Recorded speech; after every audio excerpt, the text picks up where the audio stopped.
What? Oh, I can't. Paimon feels like a whole new Paimon after those 2 days in the hot springs. The Abyss kind of threw a wrench in our relaxation, though. Still, spending time here really has felt like a vacation.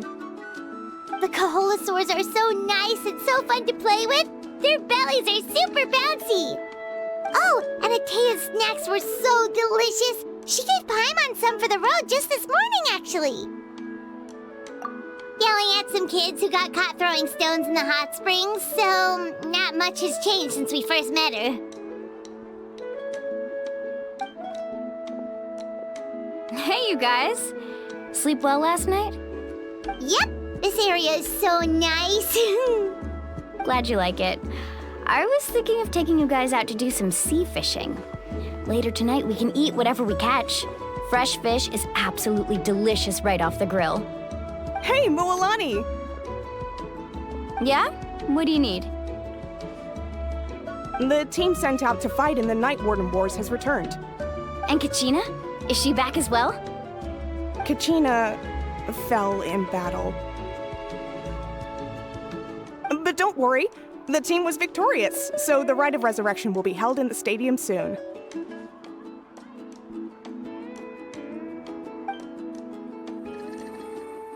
That's a relief.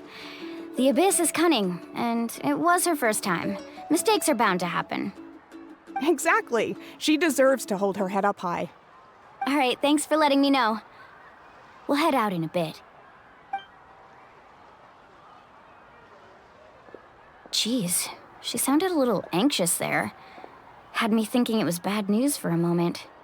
Mualani, you said the Abyss was cunning just now, but it seems like the Abyss just wants to destroy everything.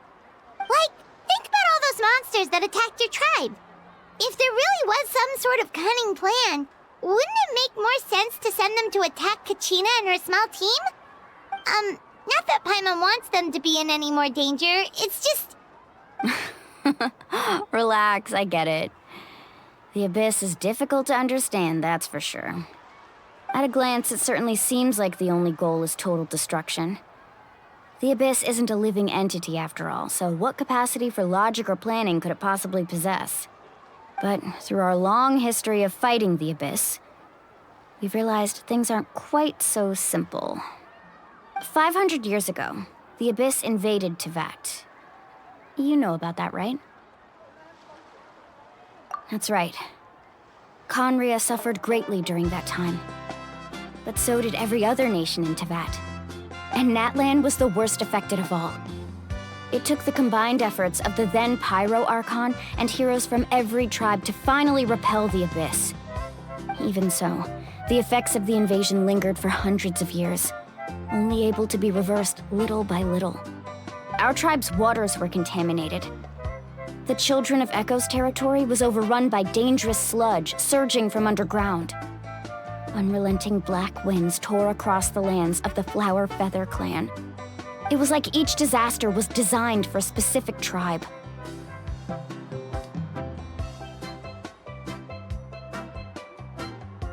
Exactly. We once thought that the Abyss's desire for destruction was a sort of primal instinct, but its methods are, in truth, marked by intelligence. We now believe the Abyss has invaded the Night Kingdom, and has the capacity to read the memories of this land at any given moment. And that's how it became so dangerous and cunning, almost like it knows you inside and out. Yes, and that's why we've been unable to fully eradicate it, even after all this time. Luckily, the problems left behind by the Abyss have been successfully addressed by the various Pyro Archons we've had over the years. Now every tribe is prospering and things are looking up. I mean, just look at what we managed to do a few days ago. We totally fought them off.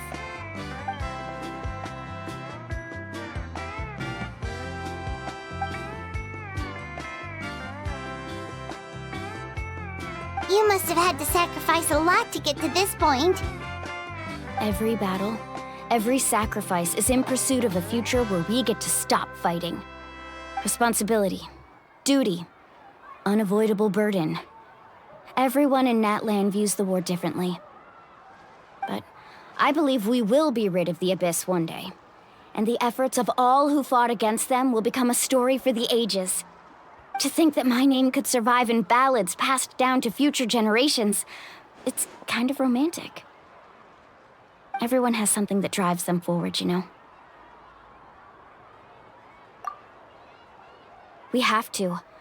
Not only for ourselves, but for our future. Anyway, let's head to the stadium. Our fishing trip can wait until Kachina's back with us. The sea's not going anywhere.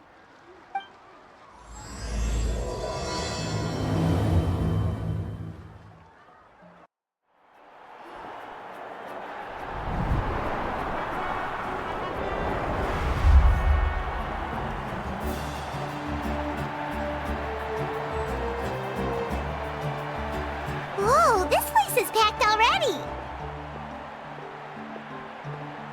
Of course. No one's gonna miss out on the chance to welcome our heroes back from battle. It's their moment of glory. Kachina's gonna be so flustered. She's never had this many eyes on her before.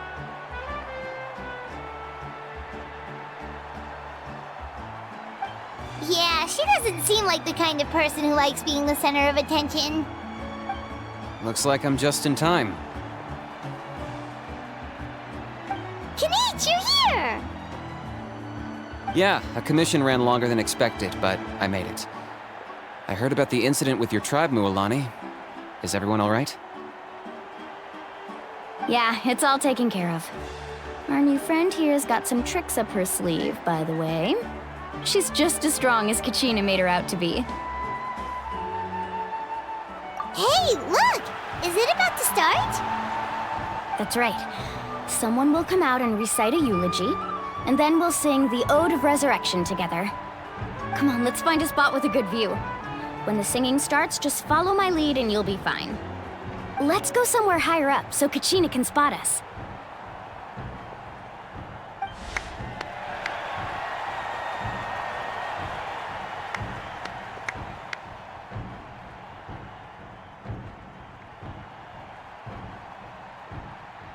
Warriors of Natlan, heed the call of life. We are the inheritors of memory and legend. Those who grew alongside sun and wind. Those who forged our own destiny and future. That is Natlan's fire, the lifeblood of our nation.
I could not find Kachina within the Night Kingdom, or locate her ancient name. What? What does that even mean? Usually once the ode is complete, the Pyro Archon and resurrected person will emerge from the flames. But something went wrong. What's going on? This has never happened before. Well, I think it's pretty obvious. Clearly, the team sent to fight the Abyss didn't win after all. Think about it. The Ode rekindles all victors. We've witnessed it countless times. Since the Archon couldn't find Kachina in the Night Kingdom, that must mean there's more to this victory than meets the eye. Hey! You just haven't gotten over the fact that Kachina beat you in the pilgrimage! Pathetic. The both of you. Your wild guesses are misplaced. We completed our mission. Maybe you did, but who's to say whether that little girl even contributed at all? Maybe she got scared and ran off. Why would the YUB recognize someone like her, even if she was on the winning team? How dare you insult a hero of Natlan like that? Kachina sacrificed herself to repel the Abyss. She doesn't deserve to be subjected to your vile rumors when she's not even here to defend herself. Calm down, Mualani. There's no point arguing with the likes of them. I can't just sit here and let them slander her like that. To insult a hero of Natlan, the person actually has to be a hero. You... Think about it, everyone. Who do you think is really at fault here? A girl who never should have even gone to war? Or the great Pyro Archon? Why would the rules of our nation suddenly stop working? That's true. If she wasn't revived, it must mean she failed to achieve victory. Maybe the YUB interpret victory in different ways? I mean, that girl didn't look all that strong to me.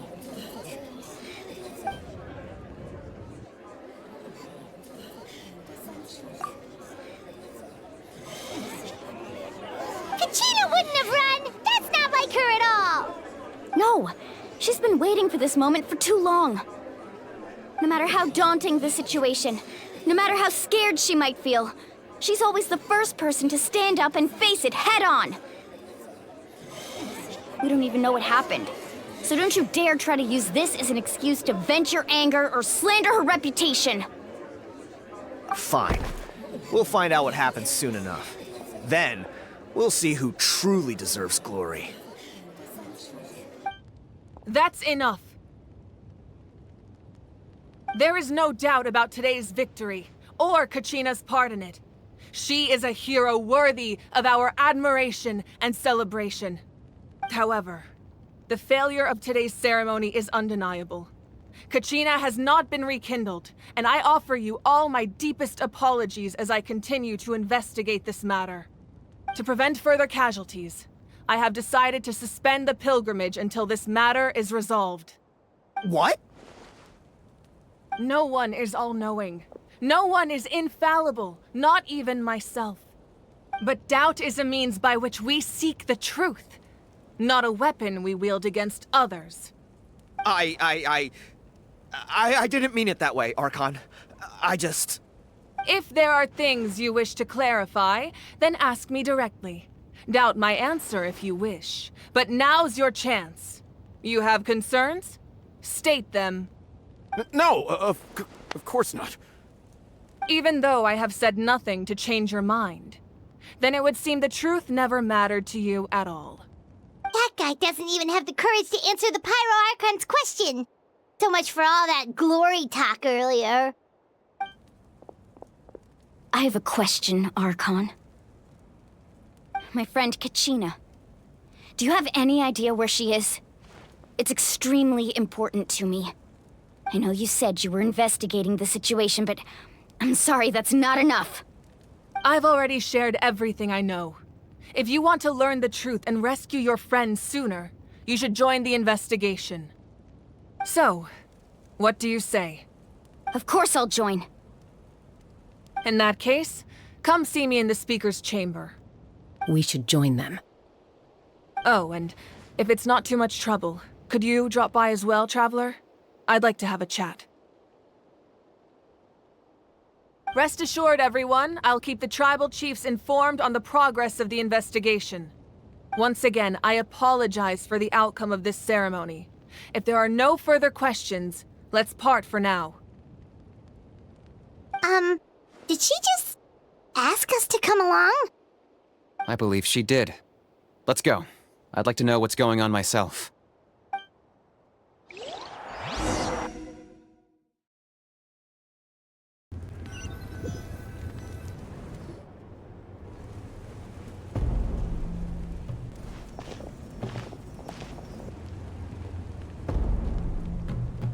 The situation is urgent, so I'll get straight to the point.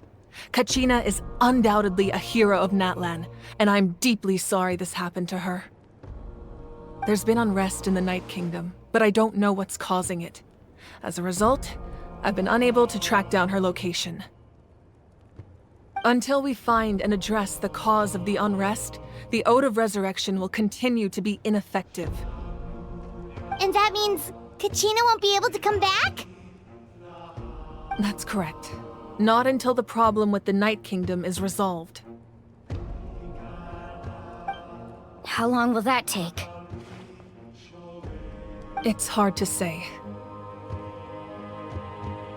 Kachina always dreamed of fighting the Abyss, of doing her part to defend Natlan. She wasn't afraid of death because she knew, if it came down to it, the Pyro Archon would be there to bring her back to life. Whenever we sat down together, exhausted from training, she would always hum the Ode of Resurrection. She was supposed to come back to us. We were supposed to hug her and celebrate with her and share her joy. We supported her every step of the way, but what are we supposed to do now? Sit peacefully and wait for her return? Lose ourselves in grief over her death? Tell me, are we her friends? Or her murderers? That's not fair, Mualani. It's all right. I understand your rage and your grief. Kachina's life means a great deal to me, Mualani. Believe me, I want to bring her back as soon as possible. I would give you that peace of mind if I could. But please, hear what I have to say so I can at least give you a broader picture of the issue we are now facing. Considering the recent attack on your tribe, I believe the Abyss has found a new means of undermining the rules of our nation. You mean... The Sacred Flame. The foundation of our resistance against the Abyss. If we continue to hold the pilgrimage and send teams to fight the Abyss, there will likely be more casualties. But if we stop altogether, the Sacred Flame will only grow weaker. The Abyss will scale up their attacks, and the tragedy we saw with the people of the Springs will only be the first of many. If we compare the two choices, the former seems to be the lesser of two evils. Sorry, I know that may sound harsh, but I bear the name Malipo. Weighing the costs is my duty. The raw truth can be cruel. But we need to understand it if we want to approach this rationally. But what would you say, Mualani? This is personal for you. And unlike Kanich, I dare say it's not a simple case of weighing up which course of action is less painful, is it? No. I can't choose between them, and I don't want to. Saying that one is preferable over the other is disrespectful to the people who suffered. You're saying it doesn't matter whether I suspend the pilgrimage. The consequences will be equally painful. Yes. What happened to Kachina breaks my heart. But I couldn't bring myself to sacrifice other people for her sake. And that is the crux of the problem. It's not simply a matter of choosing the lesser of two evils. Either way, there will be people who suffer. And the end result will be the same. Belief in the pilgrimage will waver. Once doubt has crept in, the people will no longer unite in battle against the Abyss. And that is exactly what the Abyss wants. Their ultimate goal isn't to break the rules that make the Ode of Resurrection work. It's to destroy the people's faith in them. To prevent what happened to Kachina from happening to anyone else, we need to suspend the pilgrimage. So that is my current plan. And in the meantime, I've made efforts to strengthen each tribe's defenses. Then, we have to find another way of strengthening the Sacred Flame to keep the Abyss at bay. This won't be easy. I'll need time to figure out the best approach. I understand your anger, Mualani, but I hope that provided some clarity, at least. Wow. Paimon thought things were gonna get heated for a second, but the Pyro Archon took the time to explain everything so patiently. I owe you an apology, Archon. I let myself get carried away earlier, and I'm sorry. You're right. We need to focus on finding solutions. We could always hold the pilgrimage without sending a team to fight in the Night Warden Wars. That way, we would still be able to fuel the sacred flame. I've considered that, but the two events have nearly always been linked. Without the chance to fight the Abyss, pilgrimage rankings lose their prestige, and competitor numbers will drop. With fewer participants, the amount of contending fire produced will decrease, and the vicious cycle will continue indefinitely. So, essentially, the Abyss is taking Kachina hostage. You've learned about the concept of ley lines during your travels, yes? The Night Kingdom is something similar. Staying there for a short period of time shouldn't have an effect on the person. But with the Abyss in the picture, it's a different story. Your sense of self will be devoured until eventually you become one with the Sea of Souls. Imagine pouring a cup of water into a rushing river. You can try to scoop up another cup, but there's no chance it will be the same water you had before. I won't sugarcoat it. That is the danger Kachina is currently facing. Just like you said, Archon. Both of these problems need to be addressed. You can focus all your efforts on dealing with the Sacred Flame. I will go search for Kachina. The Abyss poses the same threat to you as it does to her. It is very possible you will not return. Knowing that, do you still choose to go? Kachina's waiting for us to rescue her. That's all that matters. I failed to protect her during our campaign, but I can make it up to her now. I choose to go as well. Traveler? What do you think?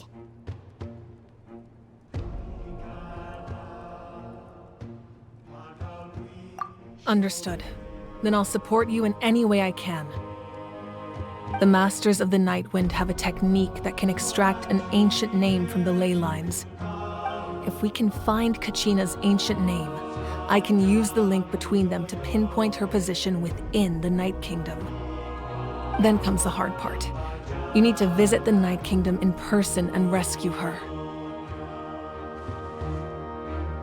But isn't the Night Kingdom a land of souls? Can we even go there? Under normal circumstances, only the consciousness can enter. But there is a way to go there in person. However, know that the Night Kingdom will attempt to repel you, and the Abyss certainly won't leave you be. That's fine by me. Same here. Fighting the Abyss is nothing new for me.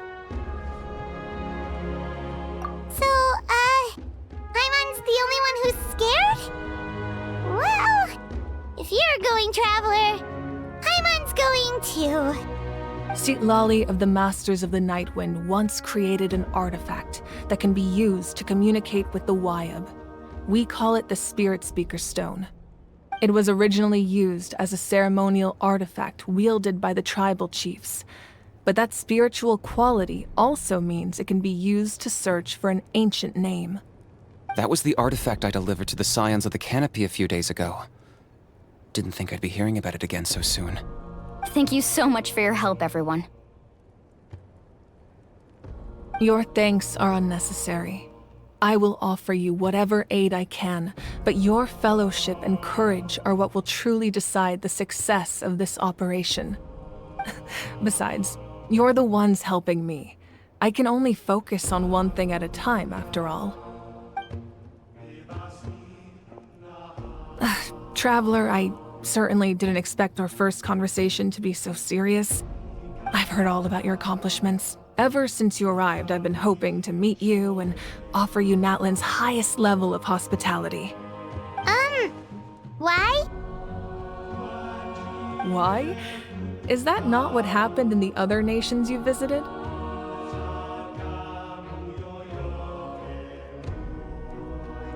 Yeah, things were pretty complicated at the start. And, in the middle. But our reputation's solid nowadays. That's more like it. After all, I've heard you're someone who transcends fate. Perhaps even more than you can imagine. But we can talk about that some other time. Ideally, this would be the perfect night for a drink and some musical ambiance. But there are important things to be done. Oh, I almost forgot. Atea was wounded in the fight against the Abyss. She wanted us to give this to you. It embodies fond memories and my strength of will. That's what she asked us to tell you. She said you'd know what that means. I didn't think this day would come so soon. The flames of her life force. I can feel them flowing within the talisman. If things were different, the two of us could have enjoyed the hot springs together while she gave this to me in person. We're supposed to be hot spring buddies after all. But don't worry. This talisman means a great deal to me. I'll take good care of it, and once this is all over, I'll pay Atea a visit.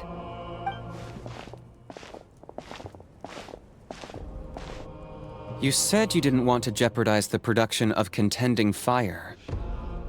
But that's not at all why you decided to suspend the pilgrimage, is it? You're right. Even now, the production of Contending Fire is far from sufficient. The gradual corrosion caused by the Abyss has resulted in a massive shortage of pyro energy, and we're currently at the breaking point. As things stand, the pilgrimage is a lost cause. Suspending it allows us to save our strength to defend the tribes. The Abyss has brought catastrophe to Natlan, and Kachina's disappearance in the Night Kingdom is a direct consequence of that. We can't let the general public know that. No. If the public learned that Natlan's destruction was close at hand, there would be immense panic. But if I said nothing at all, they would have continued to question the integrity of Natlan's heroes. Another simple choice. The latter was clearly the better solution. But you chose otherwise. I have never subscribed to the belief that the right choice is the one with the fewest sacrifices. Let's go. There's still a way for the sacred flame to last a little longer. You mean? Yes. Come with me.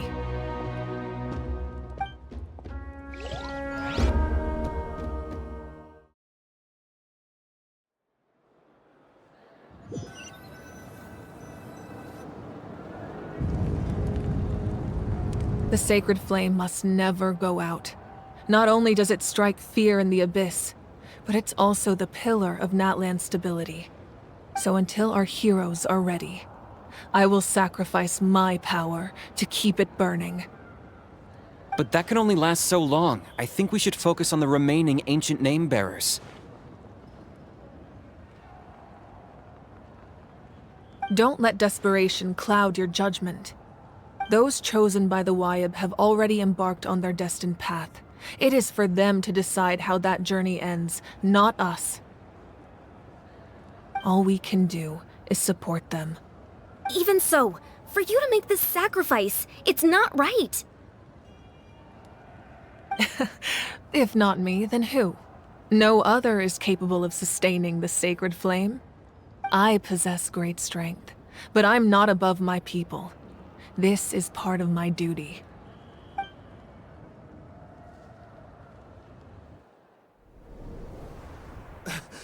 Archon! It's the Fatui!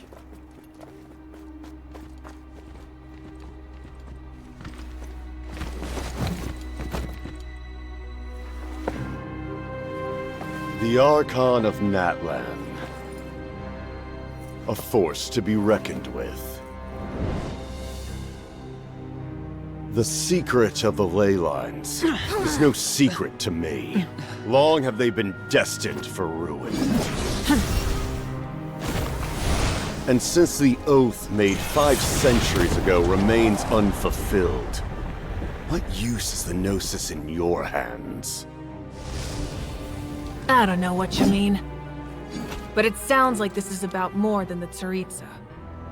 In times of crisis, someone must pick up the mantle of salvation. Your plan has reached an impasse, and now it falls to me to create new rules for Natlan. But before the dawn of a new age, the old must be destroyed.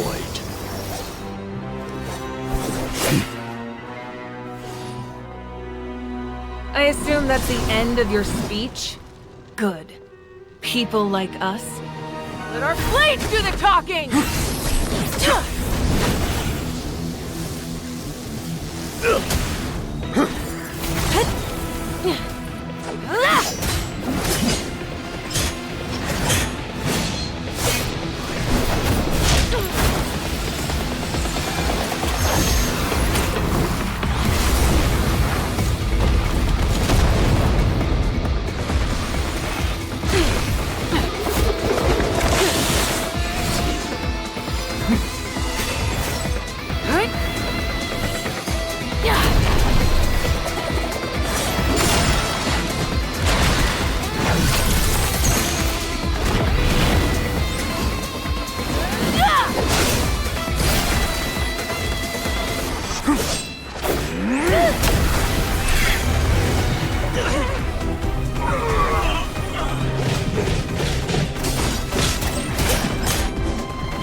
Masters of the Night Wind. Send word. The captain and his followers must be apprehended.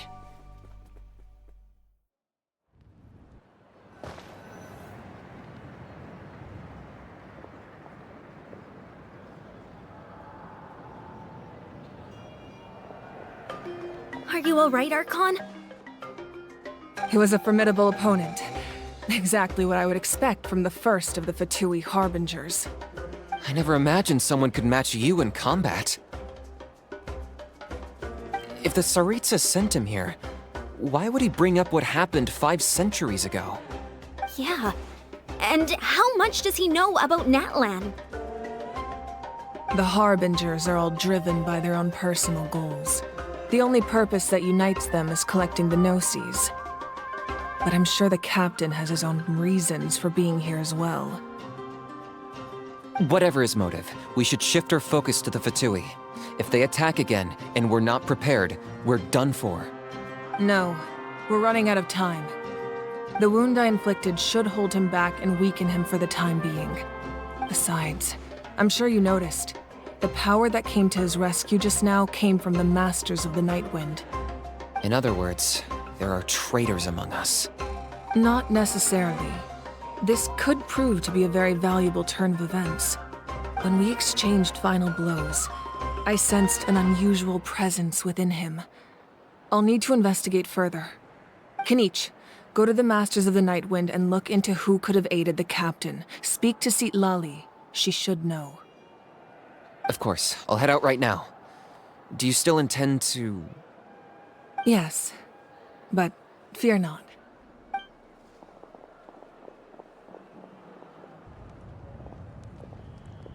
Natlan's strength has never rested solely in its Archon.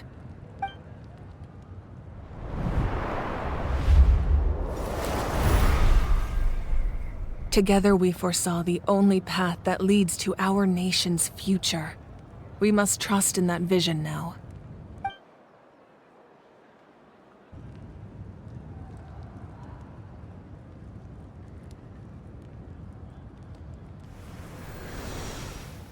Is everything okay, Archon?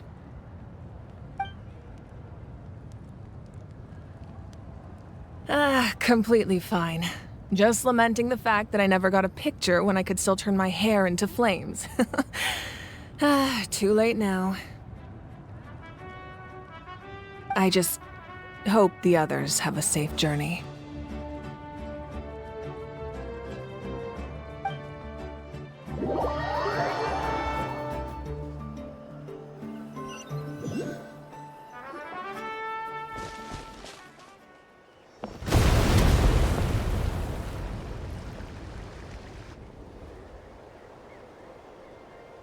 What's happening at the stadium?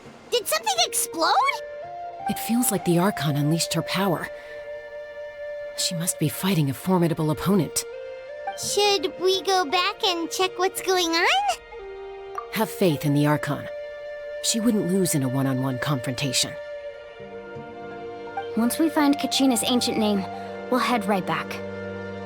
Okay, let's just keep climbing. Everyone really hopes nothing goes wrong.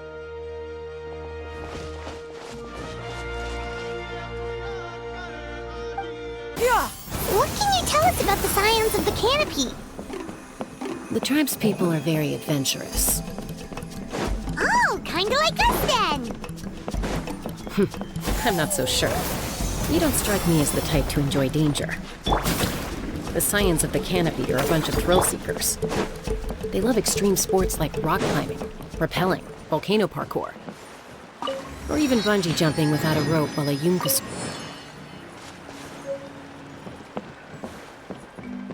Okay, that does sound different from our usual adventures. Paimon's not doing any of that. She can just cheer you on from the sidelines. That's Wyna, the tribal chief. Let's head over to him.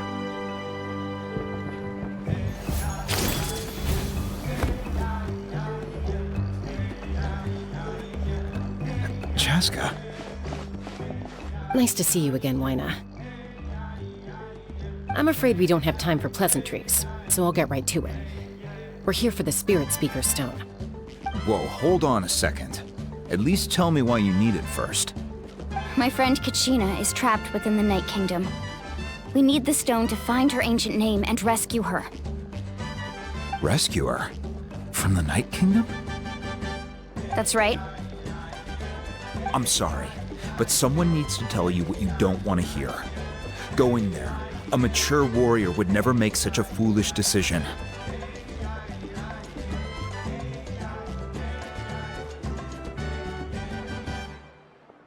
The nature of battle is unpredictable. You never know how it's going to end. Losing a friend is tragic, but when that happens, the best thing you can do is focus on how to prevent further casualties. I appreciate what you're trying to say, Chief Wyna. But if the price of maturity is abandoning a friend in need, I'll choose foolishness any day. If Kachina's still holding on, then so will I. I thought you might say that. Is something wrong, Wyna? This doesn't seem like you. Life isn't complete without taking risks. That's always been your mantra. It's nothing. The Night Kingdom is a dangerous place. Can't blame me for checking if you were up to the task. If you're that determined, far be it from me to stop you. Here's the stone. Keep it safe, okay? It's not like we have a spare. Thank you. Seems like you two go way back. But aren't you from the Flower Feather Clan, Chaska? Oh, Chaska's a peacekeeper, so she's famous throughout the tribes. She's always the one people call to resolve conflicts, so we slowly got to know each other that way. Her younger sister Quichi's always hanging around our tribe, too. She's helped us out a lot in the past. Oh, you have a younger sister? Yes, I'll introduce you to her sometime. But let's get back to business. Wayna, how do we use the stone? As you probably know, your intended destination is completely different from the real world. The Night Kingdom is like a river flowing with concepts, and the ancient name you seek is like a tiny fish swimming downstream. In that sense, the stone is like a fishing boat drifting down the river, but the boat alone isn't enough. You need a fisherman experienced enough to steer it in the right direction. We couldn't do that ourselves? With a little practice, I'm sure you could.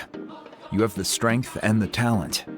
If you want to make sure this works, though, I could recommend someone to you. Who? Vichama, a legendary warrior and scout from our tribe. He's got a keen eye and a well-honed intuition. Even his ancient name means to seek. If you're fishing for a name, you're gonna want him on the boat. Vichama? Why does that name sound familiar? He's one of Auntie Atea's hot spring buddies. I've heard stories about him. Where can we find him? Ever since Malco passed, he spends most of his time gazing out at the scenery from the cliff tops. Follow the path that way, and I'm sure you'll find him. Thank you. We'll go look for him there. Good luck. I hope everything goes well.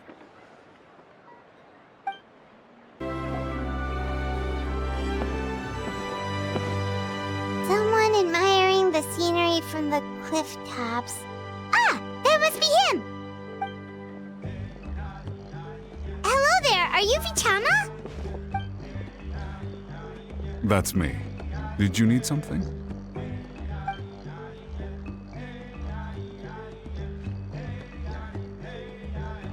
What? You're saying you can bring someone back from the Night Kingdom? How is that even possible? No, if you really think about it, anything's possible in that kind of place. But that would mean...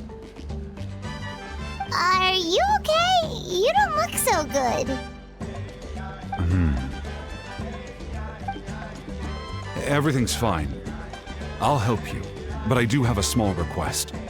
After I help you find Kachina's ancient name, I want to use the stone to look for my friends as well. Your friend? Oh, why not mention someone named Malco? Is that who you're talking about? Yes, but I'd rather not get into it if it's all the same to you. That's not a problem. We agree to your request. Yeah. Since you're helping us find Kachina's ancient name, it's only right that we return the favor. Then we're agreed. Can I have a look at the stone?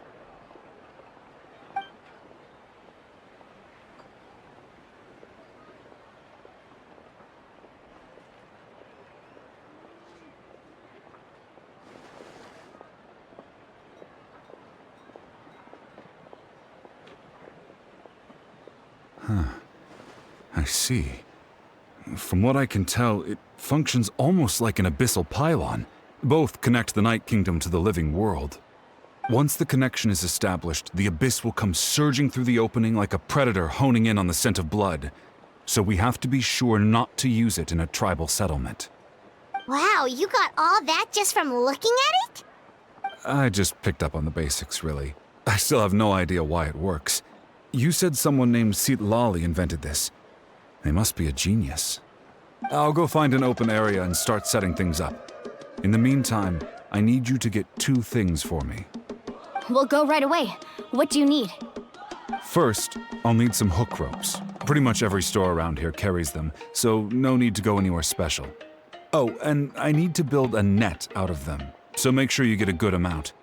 Wait, are you saying you're going to use a real net to catch Kachina's ancient name? How does that work when one's tangible and one's not? By creating something tangible in our world, like a net, we can create a connection to a corresponding concept in the Night Kingdom. Basically, I'm going to use the concept of a net to catch something equally intangible, an ancient name. Oh, I see. What about the second thing you needed? Right. I need 2 chunks of obsidian. Once we bring the ancient names into our world, we'll need a place to store them. Normally, you can only get obsidian from the Children of Echoes, but I heard there's a traveling merchant from that tribe around here somewhere, so maybe you can try your luck there. Gotcha! All right, let's split up. See that clearing? Let's meet over there when you're done. Oh, and you can send someone with me if you want. In case you're worried I might take the stone for myself. What do you think, Chaska? There's no need. Lena spoke highly of you. That means you're trustworthy. I appreciate it, even though that doesn't mean much to me anymore. Anyway, it'll take some time to set everything up, so no need to rush. I'll see you in a bit.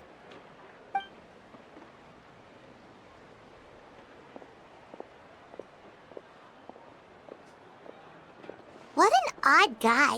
He seems so defeated, but also really invested in the stone at the same time. I don't have any more insight than you, Paimon. Let's just focus on the preparations for now. Hang on, Kachina.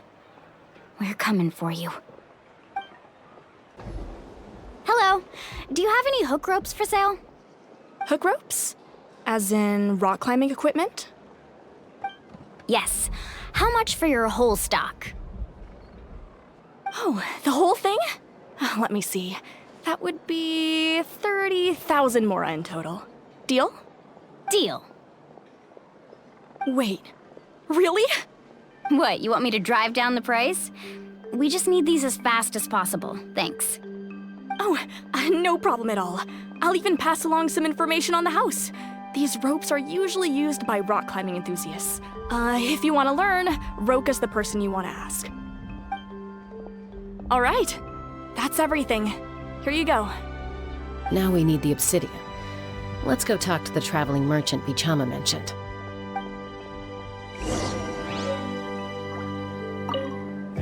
Anything else I can get you?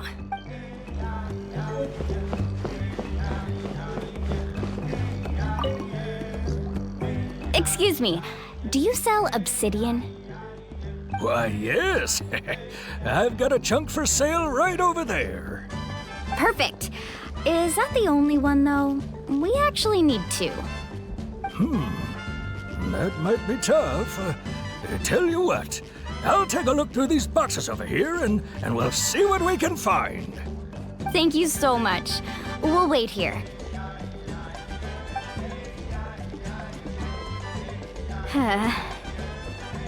Relax.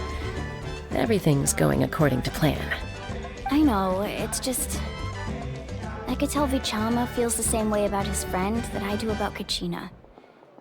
I hope this chunk of obsidian isn't the only one. Kachina always carries all sorts of shiny stones with her. If I was the one trapped in the Night Kingdom, she'd have a whole pile of obsidian ready in a heartbeat. Well, would you look at that?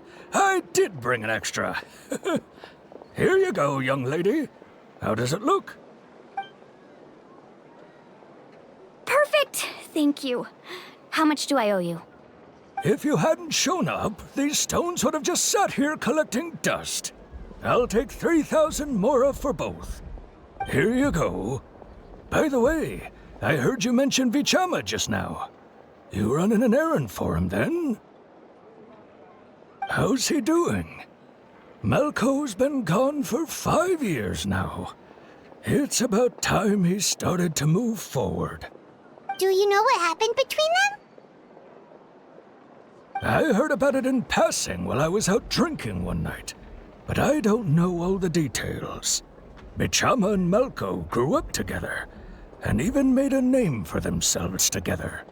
Malco was an amazing fighter, capable of knocking out multiple opponents in a single hit, while Vichama excelled at scouting and analyzing the battlefield.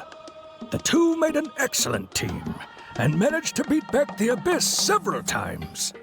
5 years ago, they both emerged triumphant in the pilgrimage, and were placed on the same team to fight the Abyss. But on the eve of battle, the Abyss launched an attack on their tribe, and Bichama suffered an injury to his leg while attempting to rescue someone. Then what happened? The team agreed that he couldn't fight the Abyss in his condition, Vichama didn't argue. He knew going to the front lines with an injured leg would make him a burden in battle. So they raised the issue with the Pyro Archon, and she agreed to let him stay behind. It's just... Melko and the others ended up facing hordes of abyssal monsters in numbers that far exceeded anyone's expectations. The team made an error in judgment, and they fell to the onslaught. Vichama went into a deep depression after that. He blames himself for everything. Oh, you're not wrong. But it's possible he chooses to blame himself. Not because he did something wrong, but because he wasn't able to do anything at all. I've tried convincing him to move forward, to stop dwelling on the past. But the shadow of Malko's death hangs over him still. The Abyss has caused so much suffering, and some wounds never heal. I wish there was something he could do to make himself feel better. But... anyway, that's the gist of it. Maybe you could help him talk things through sometime. I would really appreciate it. Did you get everything? Yep, it's all here. When do we start? I've made all the necessary adjustments, so we're good to go. As agreed, I'll help you find Kachina's ancient name, and then you return the favor. Go ahead.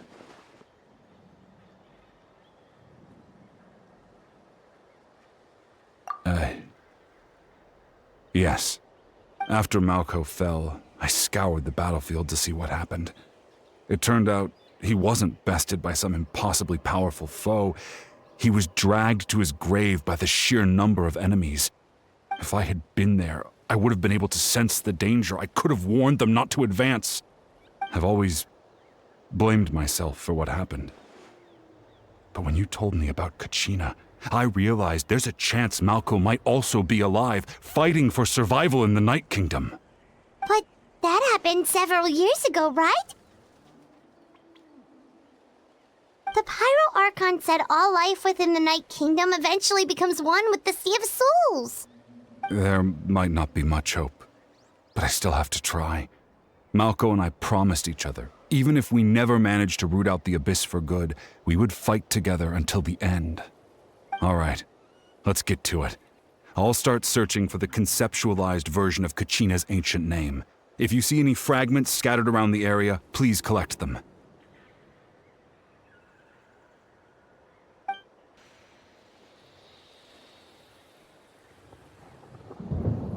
Make sure you prepare yourselves for battle.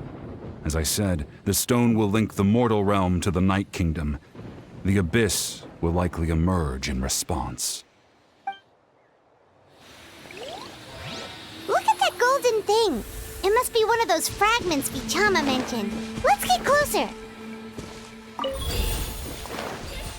Caught off guard.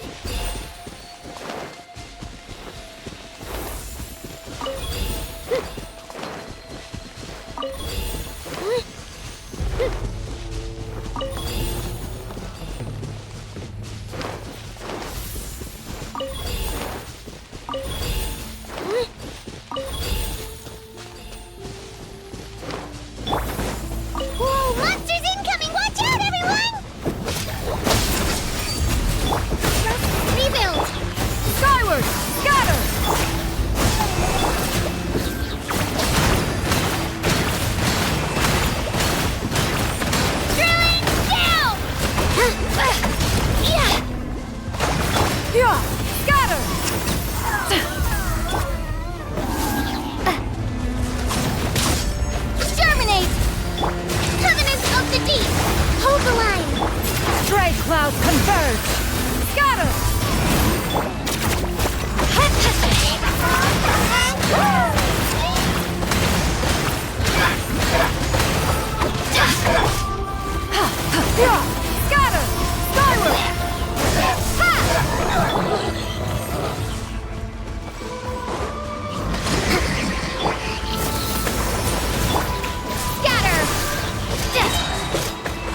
Vichama? Not long! We're getting close!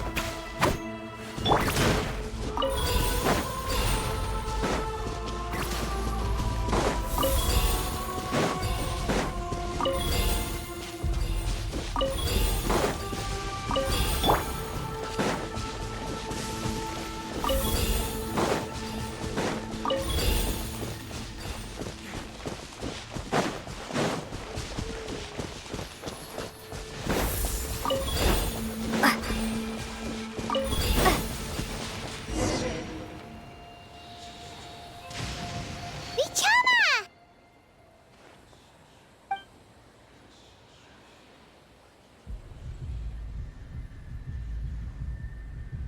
Quick! Take it!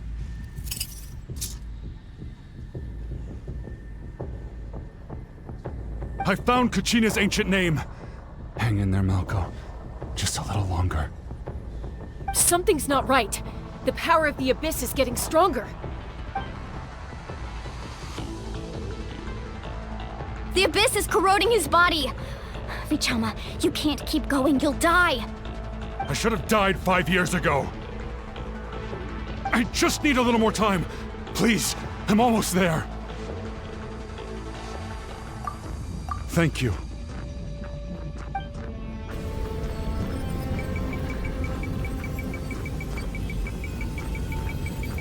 Whoa, watch out! The power of the Abyss is strong.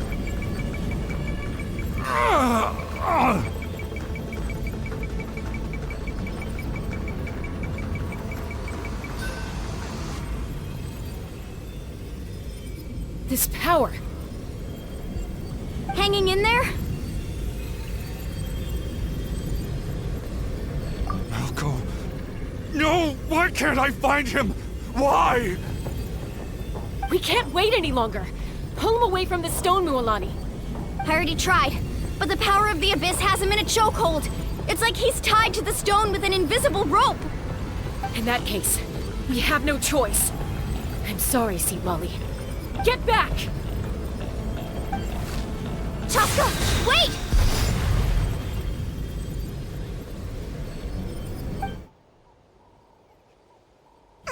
Ouch! What happened just now? It looked like the Spirit Speaker's stone was... The stone's power was spiraling out of control. The only way to stop it was to destroy it. You were all caught in the shockwave of the explosion.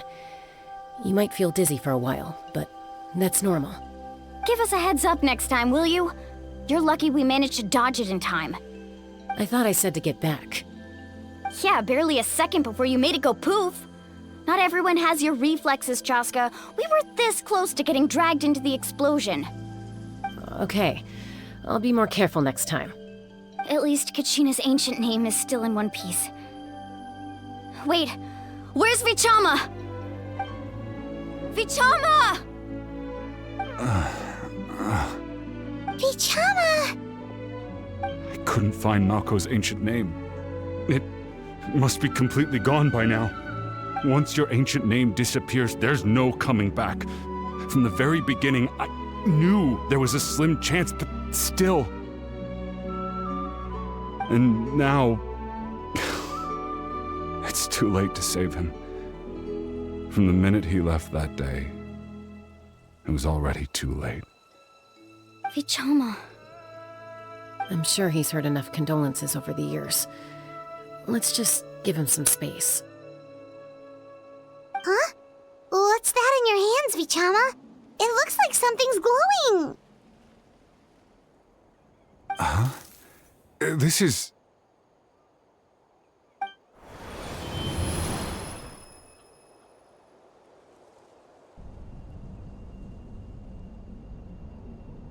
Hey, Malko.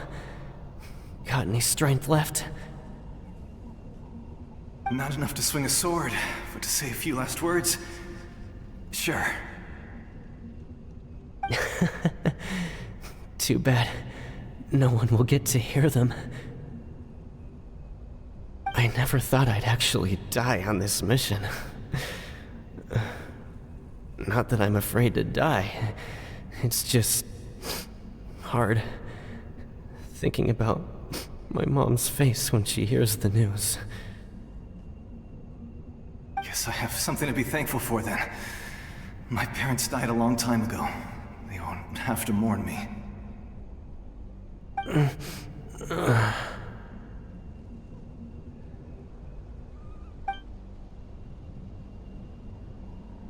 Pisak! Always had to beat me at everything, didn't you? Right to the end, you were never one for goodbyes. Maybe you're right. Maybe no one will get to hear our last words. But just in case... Vichama, I'm so glad you didn't come with us. Don't be sad. Just keep on living. For the both of us.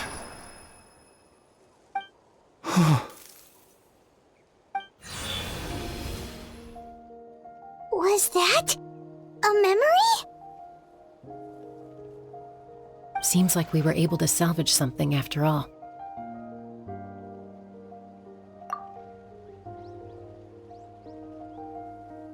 Of course. Seeing him, hearing his voice again, it makes me unbelievably happy. But it also brings with it an even deeper pain. A deeper pain? Why? Malko was always the type to put on a brave face. But in that memory just now, his hands were shaking, and his smile was forced. For all these years, I regretted not being able to fight alongside him to the end. And now I know, at the end of his life, he was thinking the same thing. Vichama. I'm fine. Actually, I heard Chief Wyna wasn't really on board with your plan to go to the Night Kingdom. When you asked for my help, I hesitated too. I knew helping you find your friend's ancient name meant leading you one step closer to danger. But I also understood why you had to try. Everyone has regrets in life, but not everyone gets the chance to make up for them. Once allowed to fester, guilt strips us of our most valuable qualities as warriors. In that sense, we might as well choose the braver path from the very beginning. If I could do it all over again, I would have followed Malko to the front lines no matter what. Even with an injured leg, there were still things I could have done. That way, even if the outcome stayed the same, I still would have fought alongside him to the end. There are critical junctures in life, and if you don't seize the chance to act, there's no going back. That's something I had to learn in hindsight. But you're still at the crossroads of your journey, so I hope you can walk away without regrets. Thank you, Vichama. I feel even more determined now. Kachina will come back to us. I'll make sure of it. I promised I would find her, and I intend to keep that promise. That's good to hear. Strange. My body, it's... Once abyssal corrosion enters the body, a portion will fuse itself to your internal organs. Even though the Traveler possesses powers of purification, the corrosion can never be fully eradicated. Thanks to her, though, you are only briefly exposed. Slowing your breathing and controlling your emotions should help you keep the symptoms in check.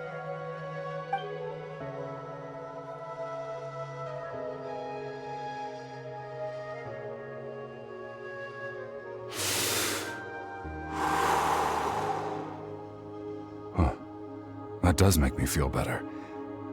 You seem very knowledgeable about all this. Just speaking from experience, that's all. Anyway, we've recovered Kachina's ancient name, so we're off to a great start. Let's get Vichama back to his tribe and tell Wyna the good news. Oh, and apologize for destroying the Spirit Speaker Stone. We had no choice, though, so he'll probably understand. Right?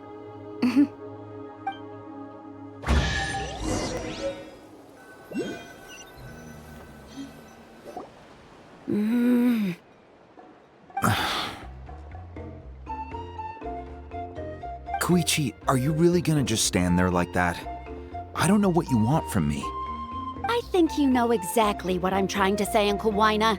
I can hear it in your voice. Honestly, it's just one thing after another with you two. They're back. Koichi? What are you doing here? Don't play dumb with your own sister. You know exactly why I'm here. My apologies, everyone. I just need to borrow Chaska for a few minutes. You come with me.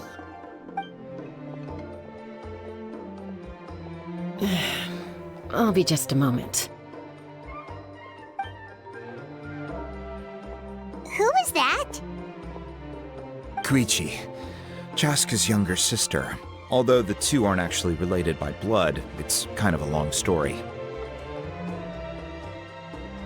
It's not really my story to tell, but I guess it's not a secret.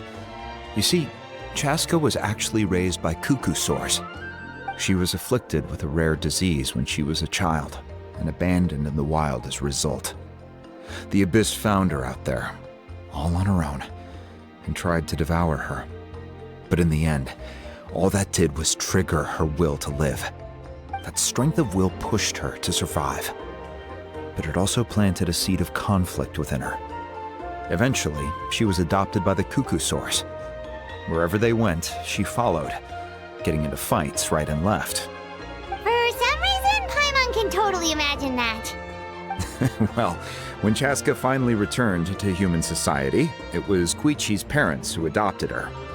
At the time, Chaska still had a habit of getting into fights, so Koichi was always taking her around, apologizing to everyone. Ah, I remember those days. One of those fights was definitely with me. But, you know, kids. You're fighting one minute and your friend's the next. Eventually, she found a way to rein in that desire to fight. And now she's who people call to resolve conflicts. She's known as the Peacemaker. It sounds like she still argues with Koichi, though. Don't siblings usually stop fighting when they get older? That's partly my fault. Koichi asked me to stop Chaska from doing anything dangerous, but you probably know by now, once Chaska makes up her mind, there's no changing it. Oh, I get it. No wonder you tried to talk us out of going to the Night Kingdom. Chaska even said that wasn't like you. I'm all for your adventure. You need to take risks when you're young, because by the time you're my age, you couldn't attempt something like that even if you wanted to. Better try now than live with regrets later. That's what I say. Still, I can understand where Koichi's coming from. In the end, nobody wants to sit back and let a loved one put their life on the line.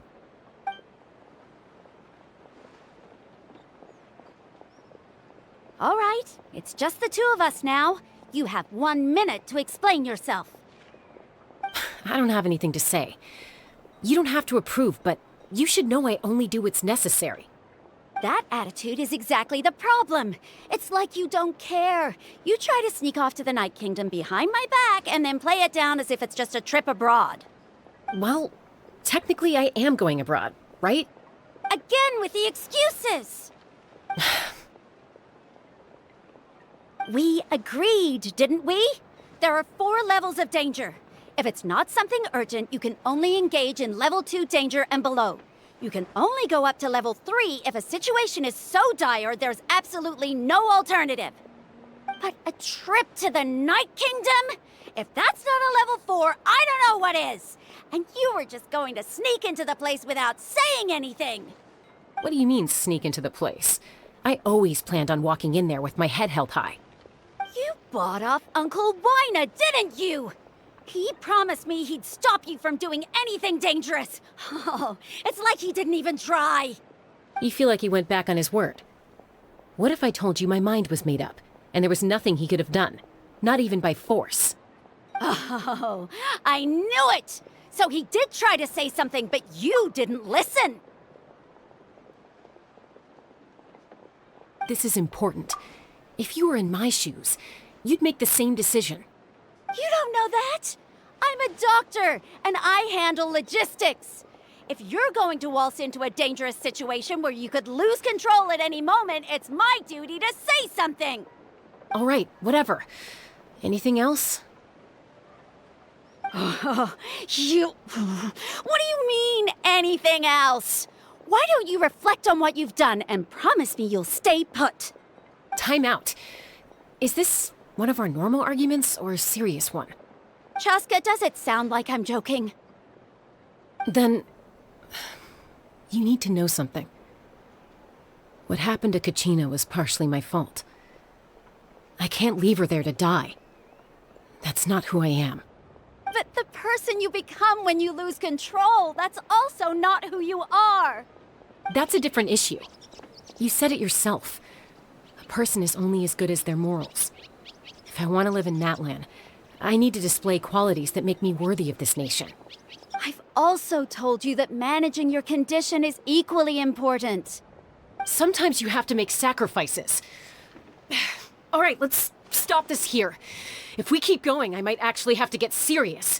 And I think Wyna prefers his roof attached to his house. Is that a threat? That sounds like a threat to me. Koichi! Younger sisters are supposed to listen to their elders. So, you're really going to go, no matter what I say? I'm supposed to be your sister. Then support me. I'll be back. All you have to do is wait. Chaska. So, that's it. Why'd you have to turn out to be so darn annoying?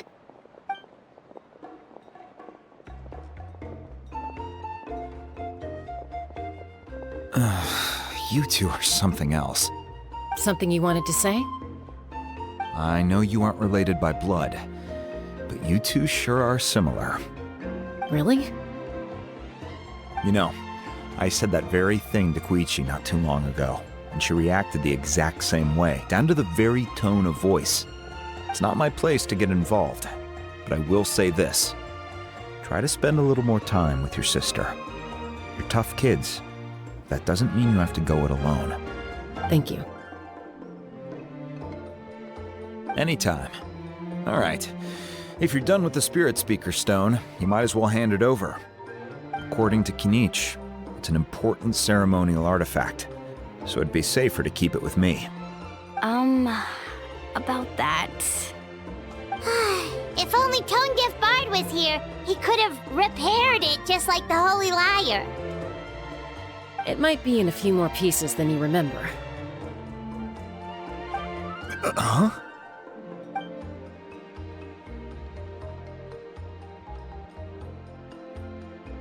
I see.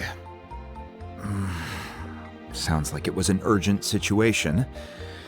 If someone's life was on the line, then you had no choice.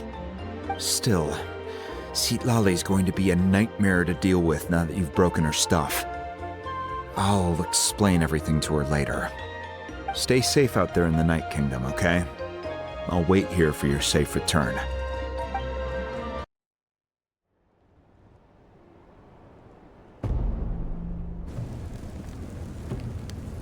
We're back! We found Kachina's ancient name, too! Well, it's fairly complicated. Let me give you the condensed version. The Fatui again? We can't go anywhere without them causing trouble. But what if the Fatui finds out you've lost your power? Won't they try to take advantage of the situation? That's why it has to be our little secret. No one else can know, or we're asking for trouble. Look, I wish I could offer you some sort of consolation, but I won't lie to you. With multiple factions closing in, there's nothing comforting about the situation we're facing. Still, all you need to do is focus on your goal. You can leave the complicated matters to me. I can also step in on the Pyro Archon's behalf. There's a limit to what I can accomplish, but I'll help you however I can. There's no need to be so modest, Yan-san. Your incredible strength has long been a well-known fact. You're the pride of your tribe. Archon, I'm sorry about before. You have so much on your plate, so much that you have to worry about. But all I could do was focus on my own feelings. You have nothing to be sorry about. We all get overwhelmed by our emotions, myself included. Your reaction to Kachina's disappearance, I understand that feeling very well. Well, now that we have Kachina's ancient name, let's go track her down. Follow me.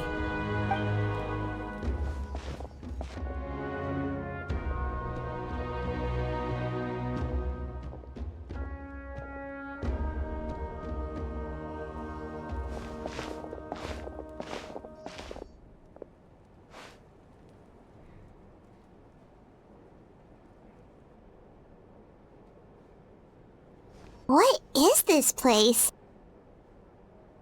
Hey, isn't that Atea's talisman? Good eye. This is where I store all the various mementos I've collected. Whoa. I've never seen this place before. There's so many things in here. It looks like there are items from every tribe. Collecting them must have taken a lot of effort. I suppose you could think of it as a hobby of sorts. In Natlan, everyone grows up listening to the stories of heroes, and physical items do a far better job of preserving those stories than our own memory. Now, I still have some preparations to make for the ceremony, so feel free to take a look around in the meantime. If you're curious about an item, I'm more than willing to tell you about its origins. All right, we'll have a look.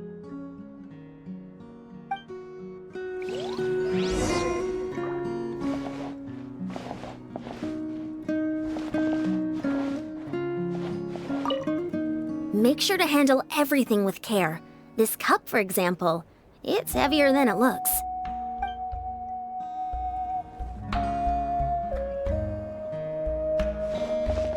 This flower looks like it's thriving. You must be good at taking care of plants, Archon. This fishing basket looks familiar.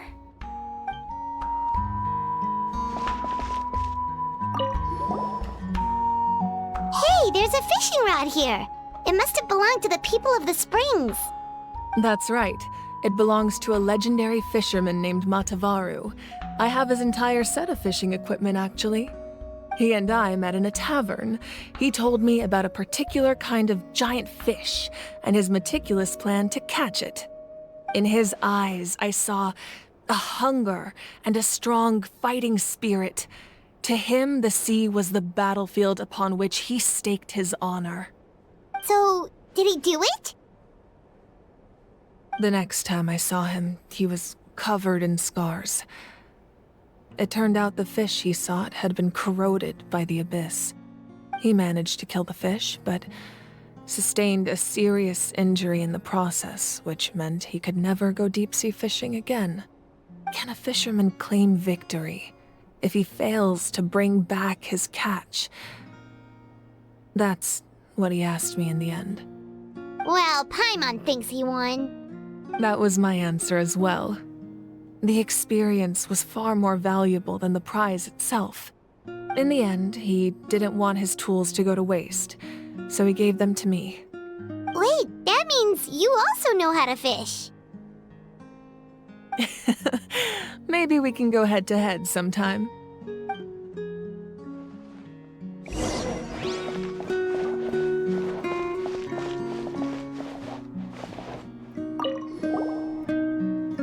Whoa, that belt is bigger than Paimon's head! The Collective of Plenty are known for their bodybuilding competitions and contests of strength. This belt is a symbol of great honor within the tribe. The association with strength might also have been the reason the original belt was extremely heavy. It was difficult for even two people to lift. And even if a warrior had the strength to put it on, wearing it for any length of time would still leave them gasping for breath. Sounds like it. So the owner of the original belt, Kitera, commissioned a craftsman to make a copy identical in appearance but far lighter in weight. That is the belt you see before you. He would often wear this version when training in order to protect his waist. Or he made a lighter version so he could wear it all the time and show it off.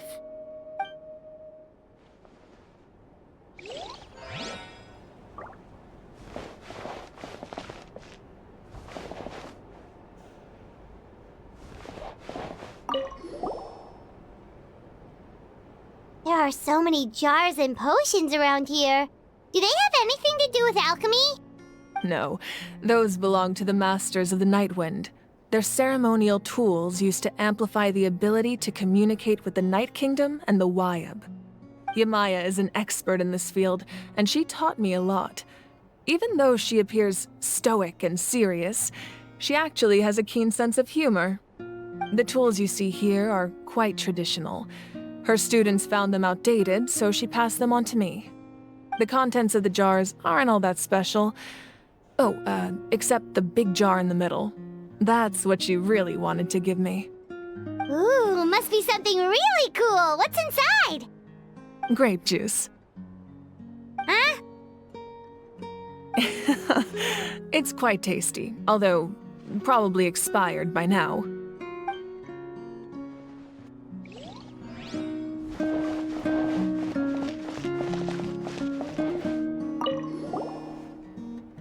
This is Atea's talisman. I'm sure you're familiar with this one already. Atea was rarely ever without it. The talisman brought her a lot of luck in battle.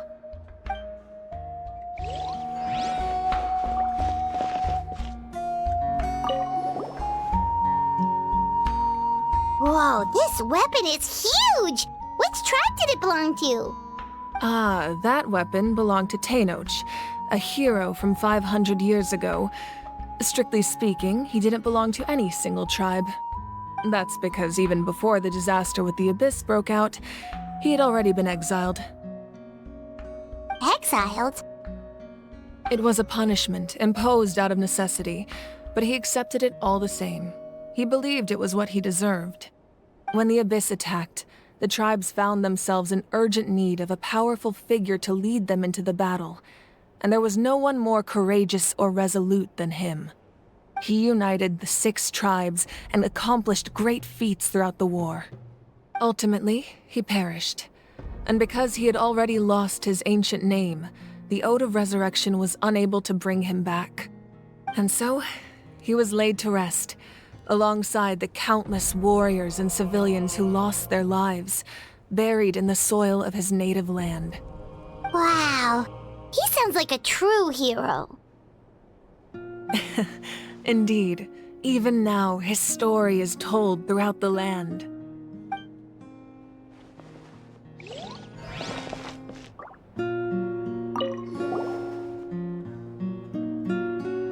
The powder still needs some time to settle, so let's wait a little longer. Well, what do you think of my collection?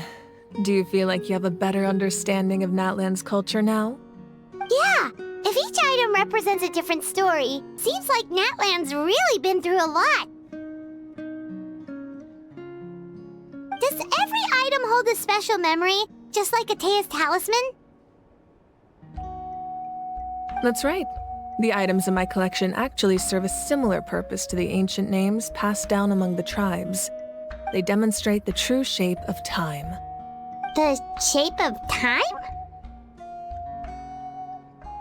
Most people perceive time as a linear concept, almost like a straight line that can only move forward.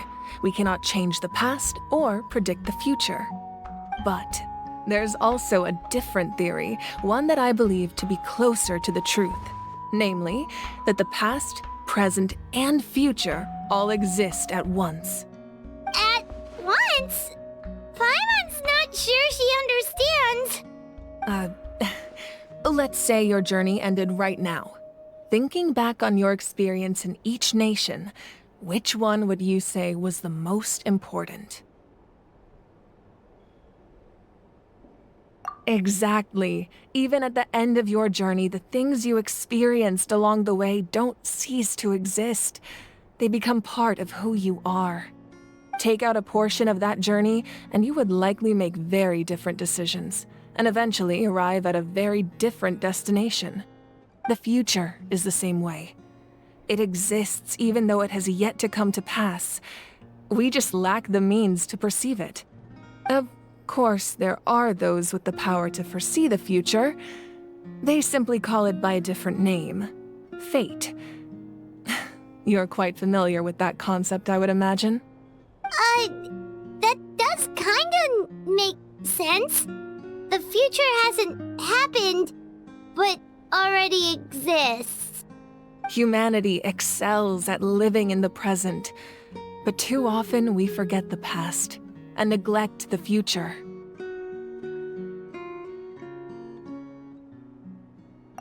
While the pilgrimage and the Night Warden Wars lead us to a better future. Only by uniting the people of Natlan across countless eras can we fight back against an enemy as formidable as the Abyss. To come up with such a set of rules, the first Pyro Archon must have possessed a level of insight I can only imagine. That's correct. At first, he was a mortal man with no special power. After he ascended to the Divine Throne, he used it to borrow power from the heavens and establish the rules of Natlan, namely a framework through which ordinary people can ascend to Archonhood. By holding the pilgrimage, we're able to determine the strongest among us, and when that person ascends to the Divine Throne, their inner flame will awaken. In addition, the sacred flame will grant them significant knowledge and memory of this land. After all, that's how I came to know everything I just told you. So, it all comes down to the power of the Divine Throne and the rules. Wait, is that a family portrait?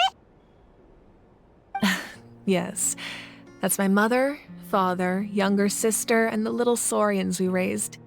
I turned a piece of my dad's leather armor into a canvas and commissioned a famous artist to paint our likeness. Your sister is so cute! It looks like the two of you are really close.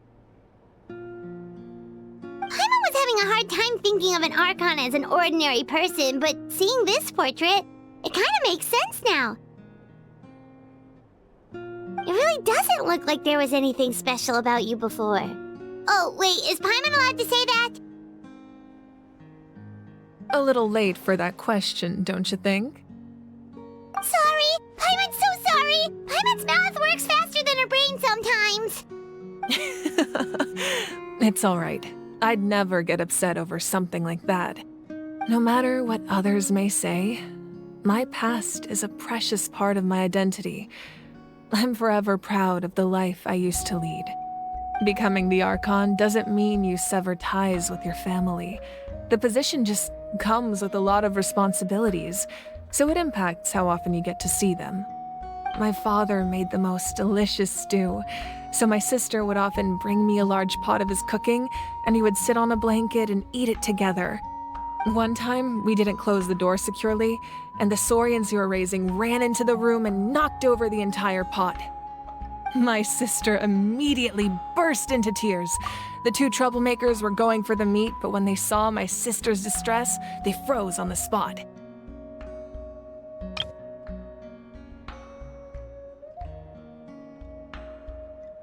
I still remember the way they laid there, sulking like a pair of children, even after making such a mess. It was frustrating, but in the end, all I could do was comfort my sister and move on. Wow.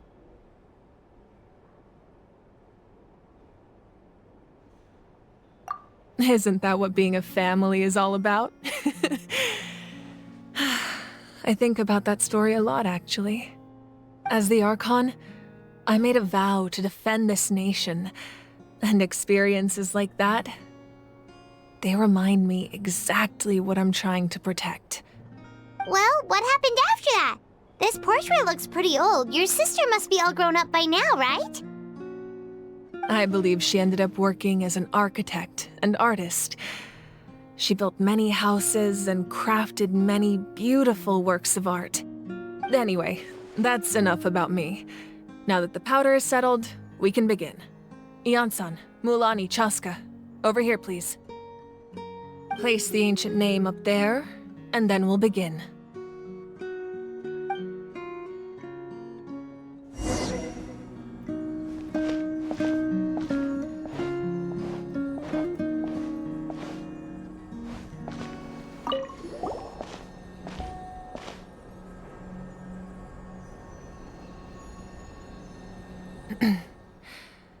surely as the echoes of life resound through heaven and earth, so too shall our stories remain eternal.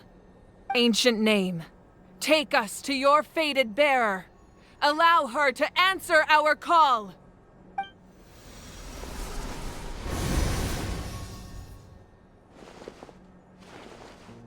Am I hallucinating again?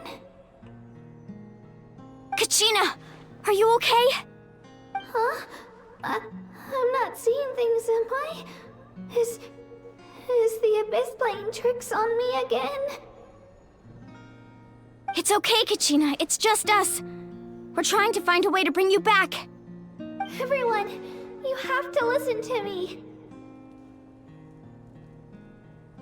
I've been investigating the Night Kingdom this entire time, and I figured out what's wrong. The Wyab is being affected by the Abyss. I was waiting for the Wyab to send me back, but then this really strong monster came in and it almost killed me. The Wyab saved me, even though its power is weakening, so I've been hiding from the monsters while trying to find a way to help. The Night Kingdom has become a huge mess, though. I keep hearing these awful sounds and seeing really horrible things. Don't listen to those sounds, Kachina. The Abyss is trying to strip you of your sanity. All you need to do is stay safe and wait for us. We'll be there shortly. It's okay. I feel so much better now that I've had the chance to talk to you guys. You don't need to worry about me. I've never been strong or special at all, really. So I don't blame anyone for forgetting about me or leaving me behind. Just knowing you care is more than enough. I'll find a way back. You don't have to put yourselves in danger to come rescue me. You're always like this, Kachina. Now's not the time to act tough. We're coming for you, and that's final. I don't know what lies the Abyss has been feeding you, but I'll tell you something right now. Nobody here sees you as a burden. You're a victor of the Night Warden Wars, a hero of Natlan. All you need to do is wait for us to rescue you, and you'll get all the applause and recognition you deserve.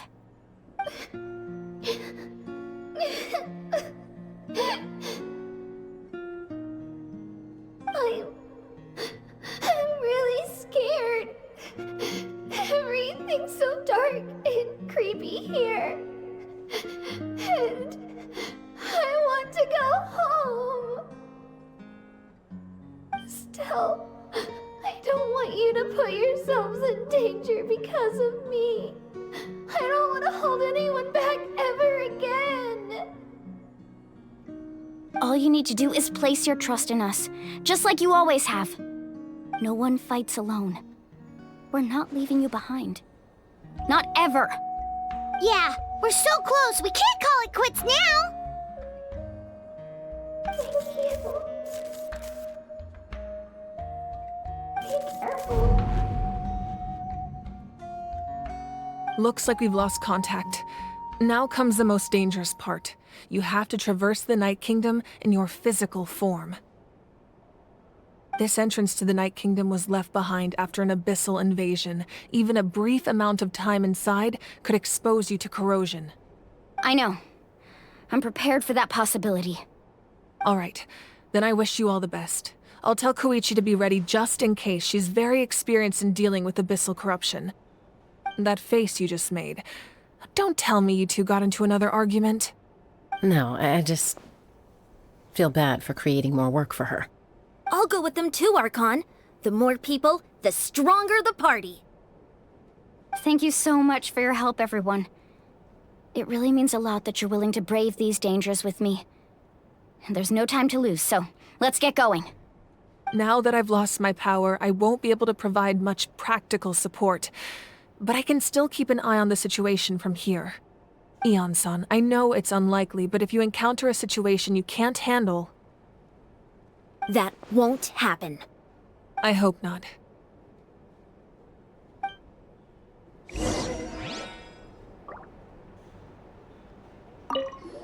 Be careful out there.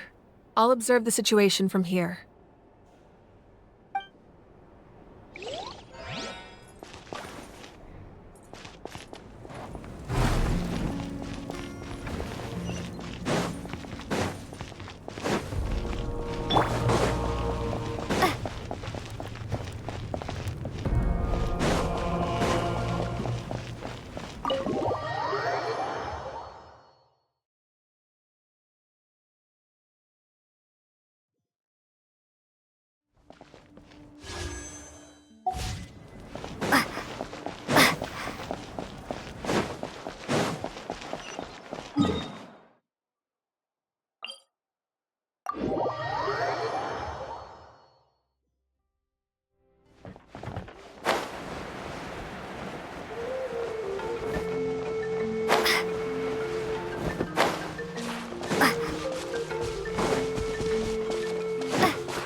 So we're underneath Natlan right now?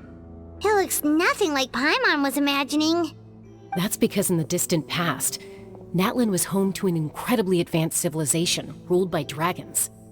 Humans only established their own society after the fall of the dragons. So these are Saurian ruins?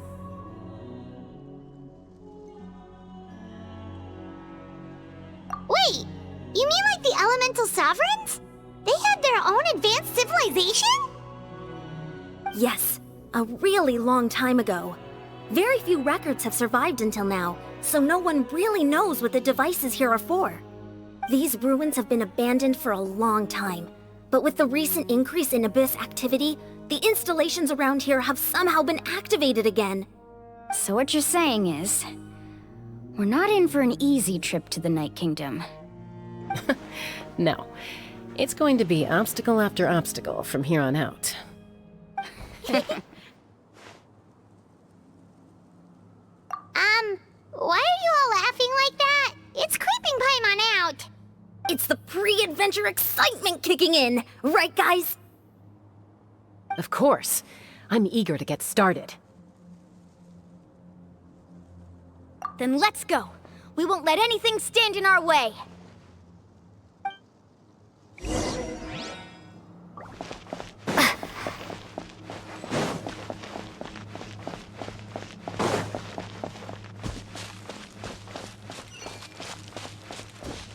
Seems like the road ends here.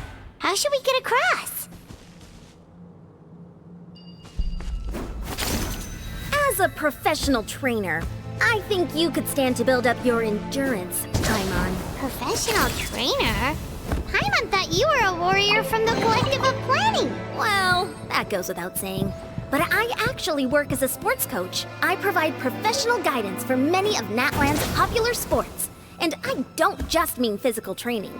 I design nutrition plans as well. Ah, so basically no sugar, no soft drinks, no grilled meat. Yeah, we'll be here all day if you list them out one by one. It's much faster to just focus on what's good for you. Such as? Vegetable juice. Want some? You know, Ian-san, Paimon feels like the two of us might not see eye to eye.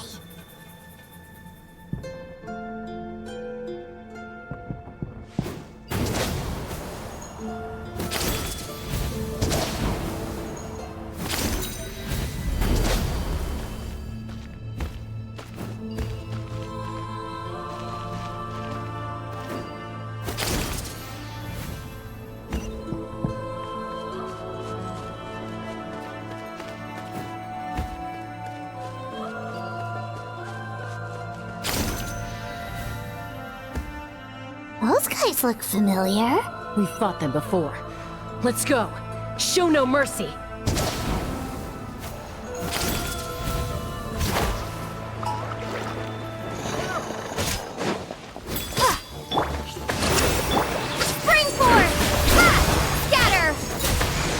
Scatter! Clear the area!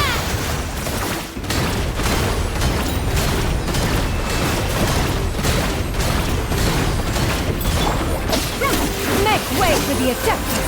Scatter! Skyward! Propagate! Terminate! Scatter! Allow me! Right here!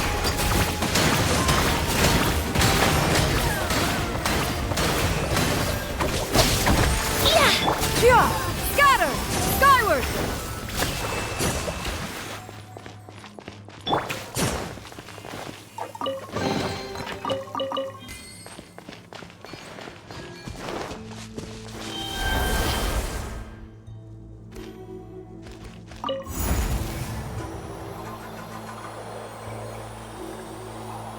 Whoa! The place we need to go seems really high up.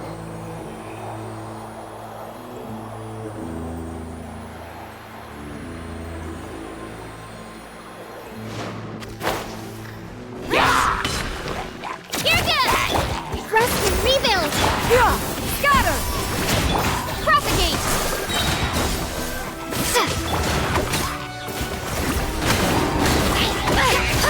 Get back! Torrent, quick refuse!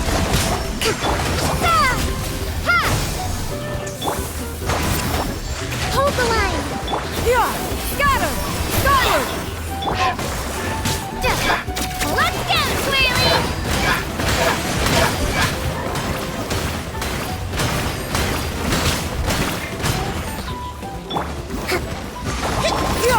Skyward!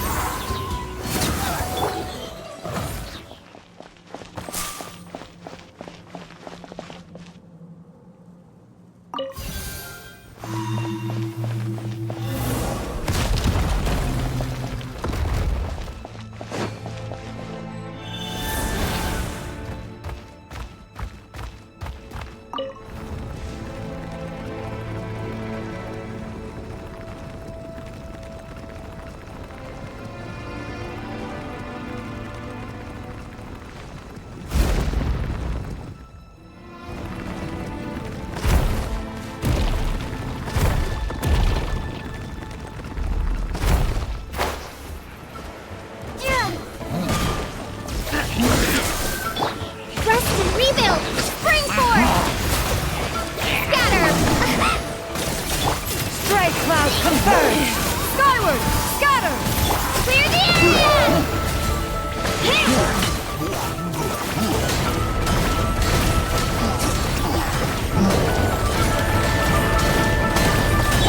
Covenant of defeat! Hold the line! Terminate! Ha! Right here! Drilling down! Make way for the Adeptus! Scatter! Scatter! Skyward! Let her rip!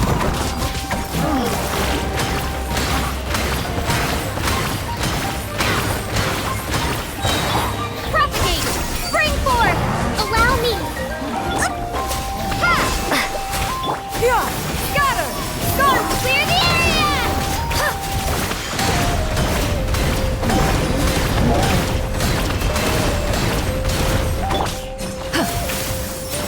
Skyward! Scatter!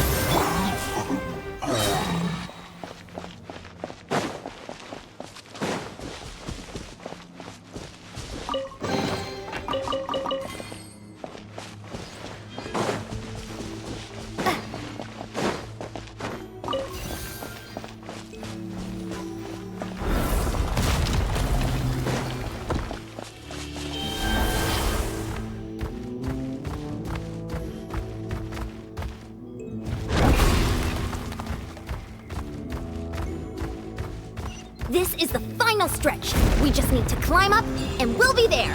Nothing to it. Easy for you to say.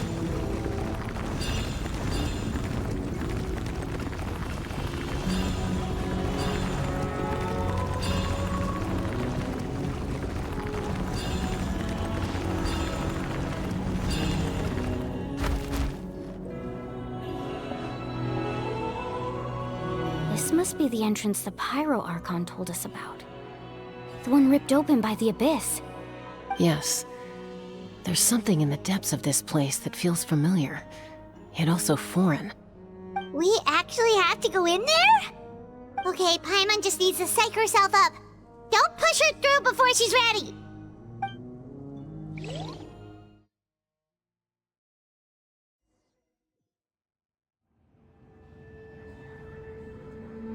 Hey! You don't have to drag Paimon! You're pulling too hard!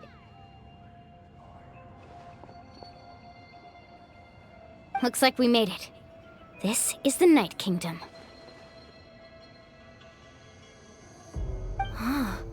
It looks so different from what I imagined in the stories. That overflow of energy is probably what trapped Kachina here in the first place. From this point forward, everything we know about the real world no longer applies. Anything can happen here. Paimon's more worried about how we're gonna make it out. We obviously can't go back the way we came. Do you see that patch of light on the ground? It's shining down from that fissure in the sky. Oh yeah, right in front of us. So that's coming from up there? Oh, it's so high up. Did we really fall that far down? Just like I said, our real-world knowledge doesn't apply here. We fell all this way, yet came out completely unscathed. If this was the real world, we'd have to climb our way back up to the entrance. But here, all we have to do is stand underneath the light and offer a prayer. That's it?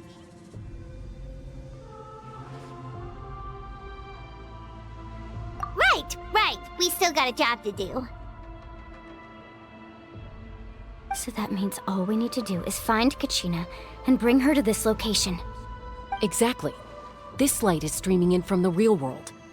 It's a link between the two realms.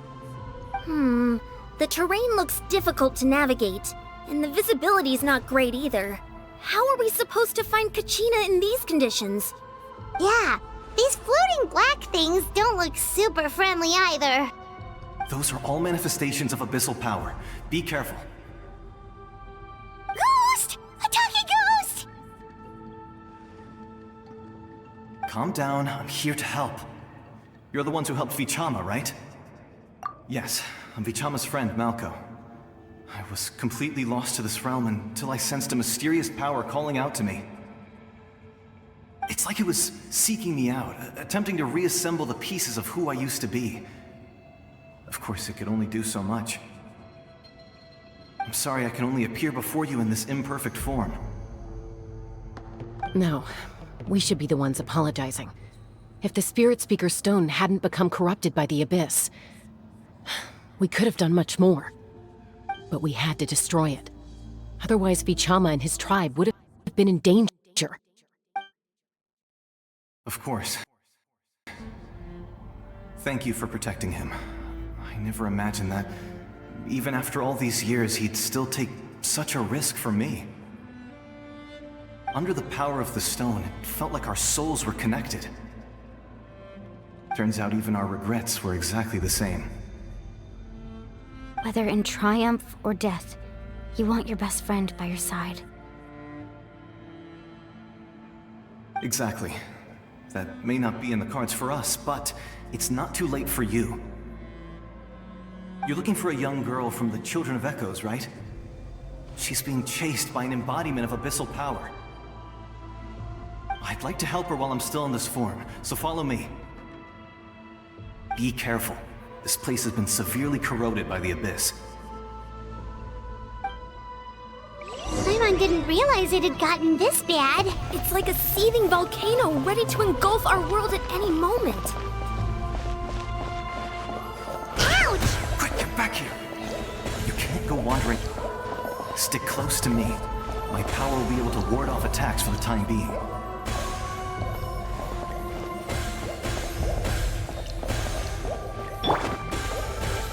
Trust rebuild! We won't be able to keep this up. Let's try another route. This way.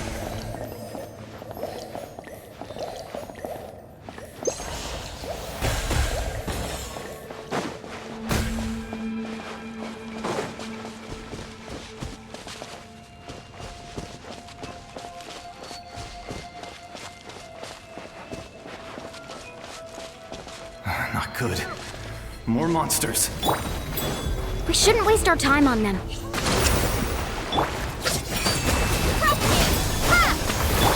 Seize the skies! Yeah! Scatter! Skyward!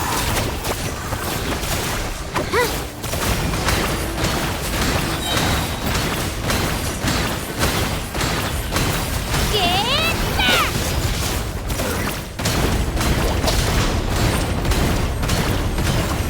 Yeah! Scatter!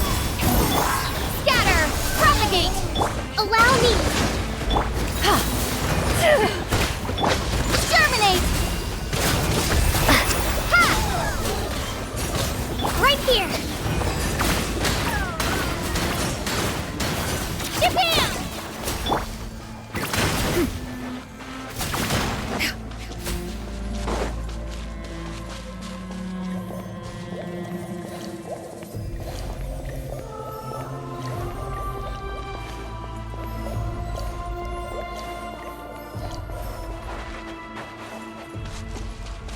Oh, Paimon can't see anything! It's easy to get lost here. Just stick close.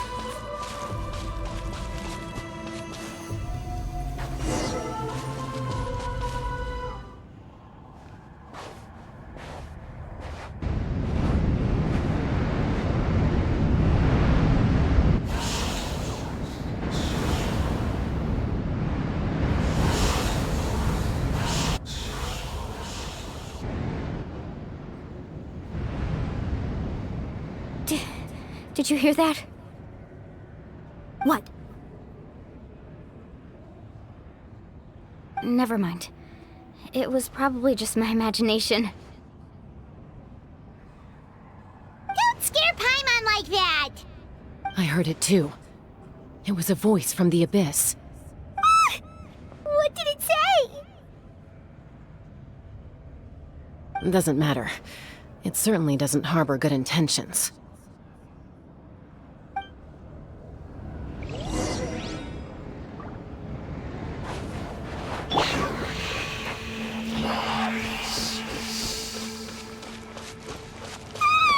Paimon just heard it too!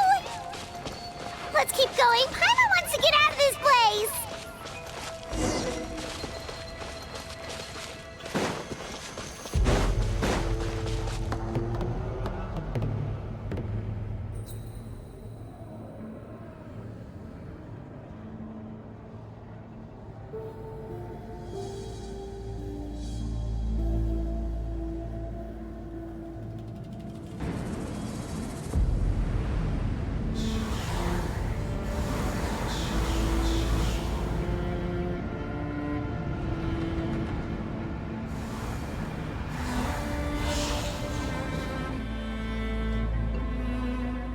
We're here, Kachina! Honey? You made it! Looks like our reunion will have to wait until we take care of these monsters. Good idea. Let's go! Rest and read. Propagate! Ha! Make way for the... Shockwave!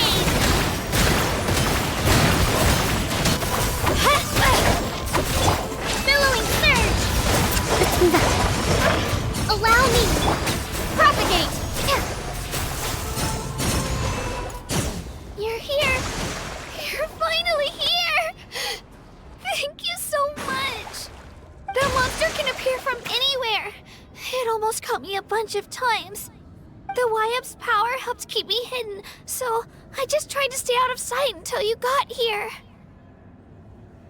Had a girl. You did so well. And most importantly, you weren't hurt. Should we start heading back then? Actually, I have a request. Will you come visit the Wyap with me? I can't exactly put it into words, but something's wrong with the Ode of Resurrection. And I know it has something to do with the contamination from the Abyss. That was the Pyro Archon's theory as well. Everything we've seen here certainly seems to back it up. In the Night Kingdom, there are 6 main totem poles representing the Wyap of each tribe.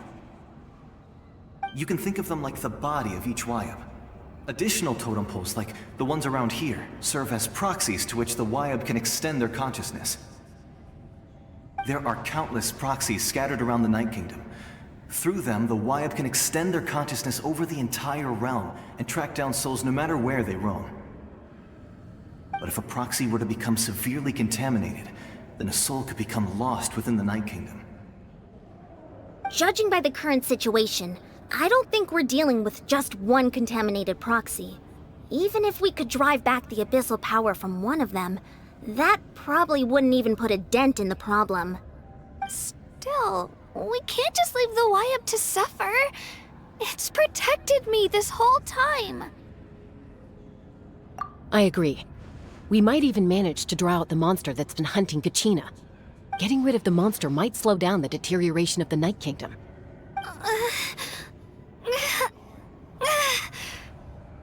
Kachina? What's wrong? Nothing. Just a headache. And that voice again, telling me to abandon the Wyab and leave this place. Maybe we really should leave. Kachina's already been here for too long. No, I'm fine. I don't plan on listening to that nonsense. I can hold on. Just up ahead. I'll lead the way. Besides, I can still fight, so please, help me out a little longer. Listen to me, Kachina. We'll come with you, but that's because we want to help the Wyab, not because we have something to prove. You don't have anything to prove either. It's okay if you reach your limit. We'll be there for you. All right. The sooner we get this done, the better. We've already come all this way, so we might as well try to get to the bottom of this. Let's go. This way. I'll stay here and try to stall the Abyss monster. All by yourself? That's too dangerous. It's all right. I may not be as strong as that monster, but I'm definitely more familiar with the area. Besides, I don't have much time left. If you're anything like my friend, I'm sure you're not particularly fond of goodbyes. So go. Achieve your goal, and return to the world where you belong. Thank you for everything. You're a true hero. Thank you. No one fights alone.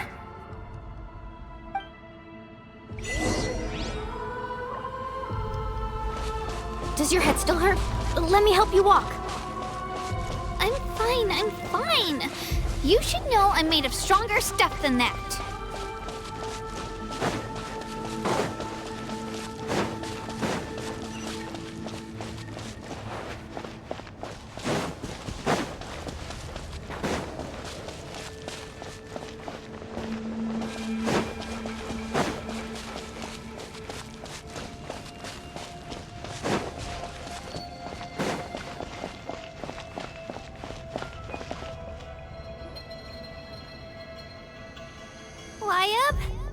Wyab! I'm back! My friends and I are here to heal you. Wyab, can you hear me? Wyab?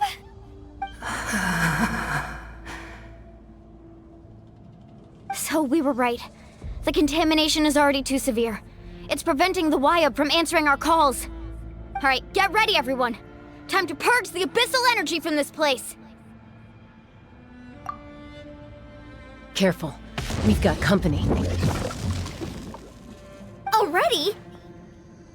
You really think that puny soul could slow me down?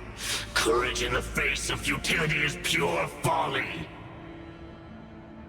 He tried to get in my way, so I disposed of him. You killed Malco?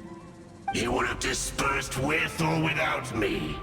Rather than worrying about him, I would urge you to focus on yourself. You may have defeated others of my kind in the past, but underestimate me now, and it will be to your peril. No, the power of the Abyss is intoxicating. The destruction it seeks captivates like a masterful work of art. I strive only for the opportunity to see it up close. I thought this naive little girl was an exception, but it turns out humanity is full of lambs willing to offer themselves up to the slaughter.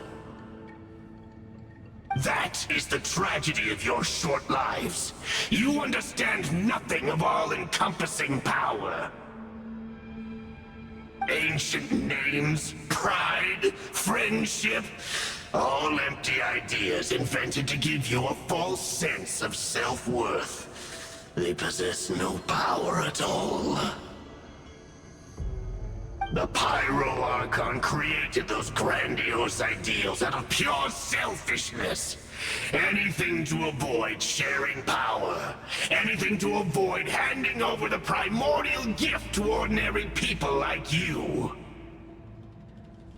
Don't believe me? Then ask yourself, why is the Pyro Archon strong beyond measure, while you, Kachina, remain so pathetically weak?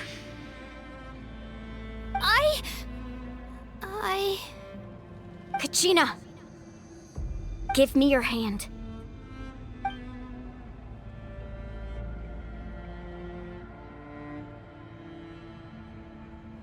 Feel that?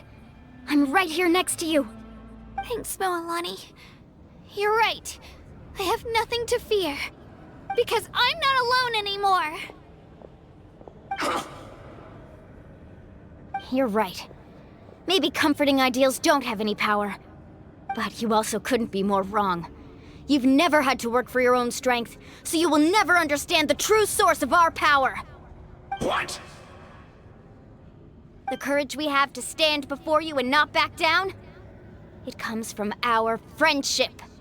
The power lies not in the ideal itself, but in our commitment to upholding that ideal, and in our decision to stand together and fight! Well said! Let's go, Kachina. It shouldn't take more than 2 of us to handle an enemy like this. Sorry in advance, but you deserve what's coming to you!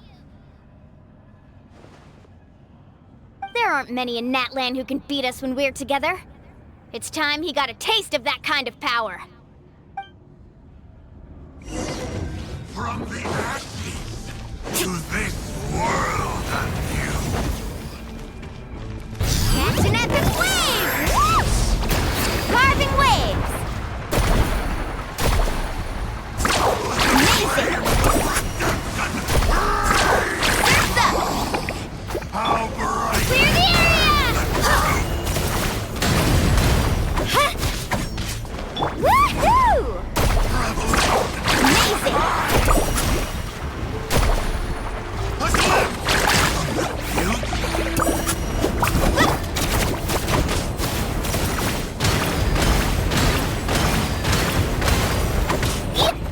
Off we go. Chip!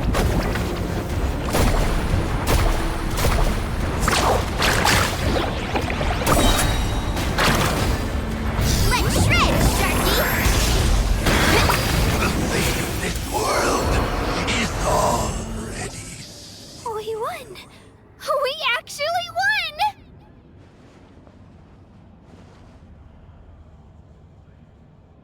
That's what he gets for underestimating you two. Fantastic work, Kachina! Absolutely fantastic! This makes me so unbelievably happy. I'm happy too, Moalani. Together we really are unstoppable!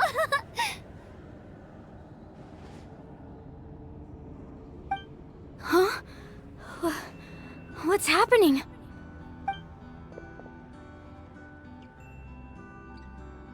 My ancient name is glowing? But I thought I didn't bring it with me. It's probably a projection from the real world. But that doesn't explain why it's glowing all of a sudden. Wait, does that mean you're...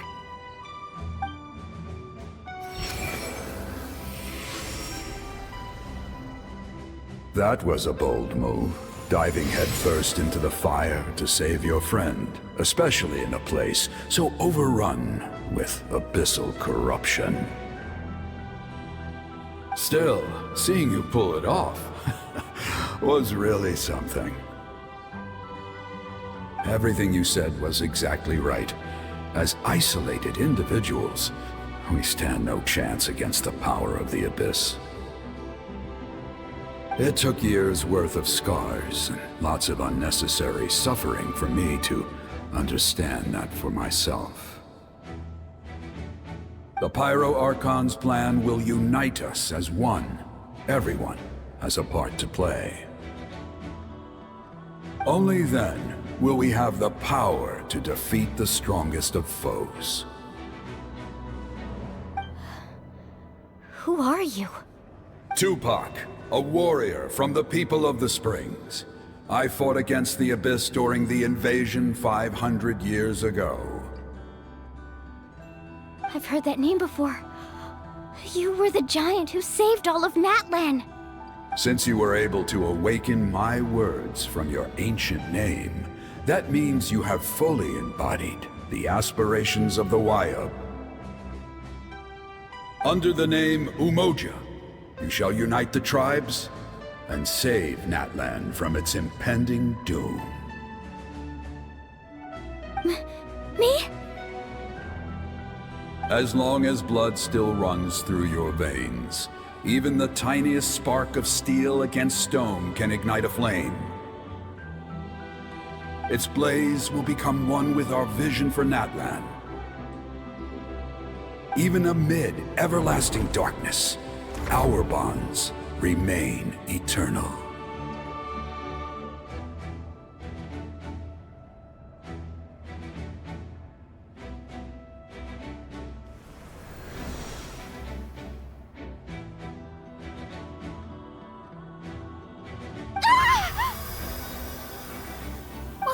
What's wrong, Malani? So many memories. My brain was just flooded with everything he once knew. So that's what happened. What do you mean? Did you just figure something out? 500 years ago, they foresaw the very crisis we're facing now. Efforts to save Natlan started all the way back then. We can go over the details once we get back. We shouldn't linger here longer than we have to. I know bits and pieces, but I had no idea Mualani was also part of the plan. This sounds like something that's going to need a lot of explaining. Let's focus on saving the Wayub first.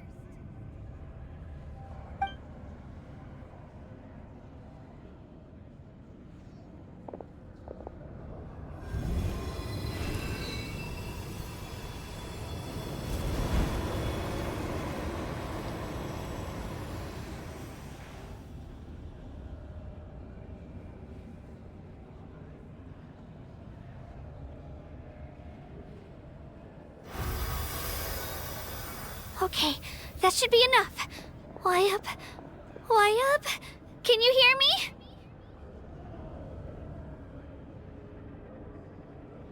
I hear your voice, Kachina, my dear child. Great. Well then, I'm afraid it's time to say goodbye. I just wanted to make sure you were okay before we leave, but we can't afford to stay here any longer. I was going to ask why you bestowed an ancient name upon someone like me, but it's okay. I'll keep searching within myself for the answer. I'll never stop trying to improve my strength. One day, I'll live up to the hero you saw in me.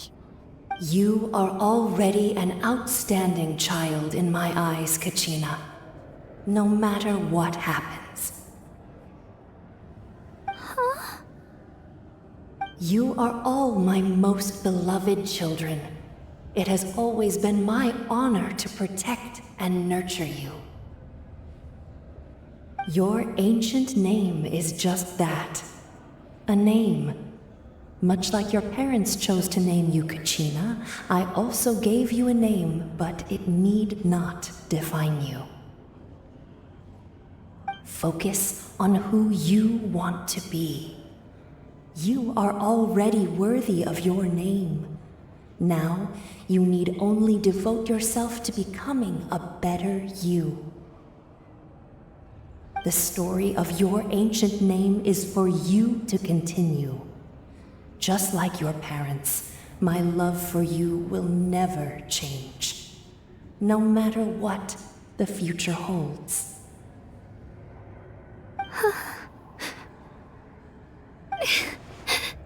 Thank you, Wyatt. It gladdens me to see the Pyro Archon's plan move another step towards completion. But it is time for you to leave this place. The situation here is getting worse. Go now, my children. Save Natlan on behalf of all you hold dear. I know we've never met before, Wyatt, but I just wanted to say thank you for encouraging Kachina. It was exactly what she needed to hear. Whoa! What's going on? An earthquake? We're out of time. It's the power of the Abyss. Quick, we need to run!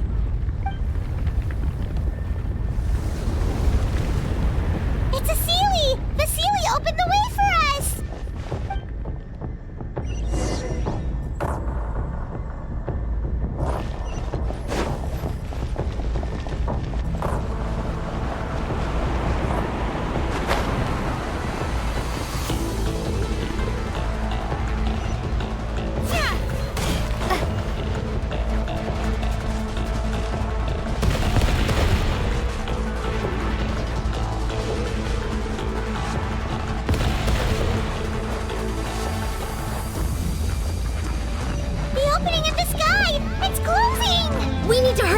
Or we'll be stuck here!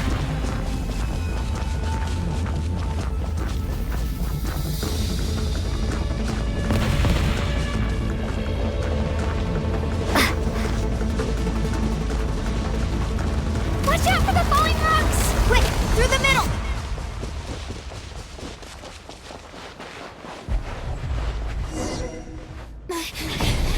Come on, faster! We'll never make it!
You've done well.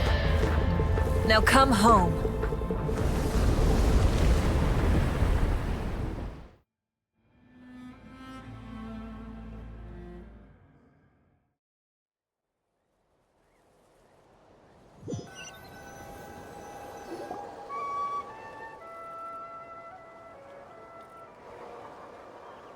We're back! The Pyro Archon saved us. But she's not here. Yeah, didn't she say she used it all up? She's still in the speaker's chamber. What we saw in the Night Kingdom was just her consciousness. So you're saying her consciousness did all that? Every great display of power comes at a price.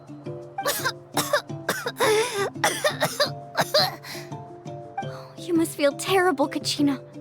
Just hold on. We'll get you to a doctor soon. Let's get back to the stadium. The Pyro Archon said she'd have a doctor waiting for us. I recommend getting a full checkup, just to make sure no damage gets left behind. Paimon feels okay. What about you, Traveler? Right. You always seem to do pretty well against the Abyss. Let's get going. We need to share what we learned in the Night Kingdom as well. Right. right. The Wyatt mentioned something about the Pyro Archon's plan. What is it exactly? I'll let her explain everything. We're all a part of the plan now. Every move we make from here on out will decide Natlan's ultimate fate. Huh. There's a lot less stuff here than before. It's good to see you all here in one piece. I know you must have a lot of questions, but let Koichi check you over first. It's best not to let any lingering effects of the Abyss go untreated. Thank goodness you made it back. I came here as soon as the Pyro Archon told me about your plan. Take a seat, everybody. I'll examine you one by one.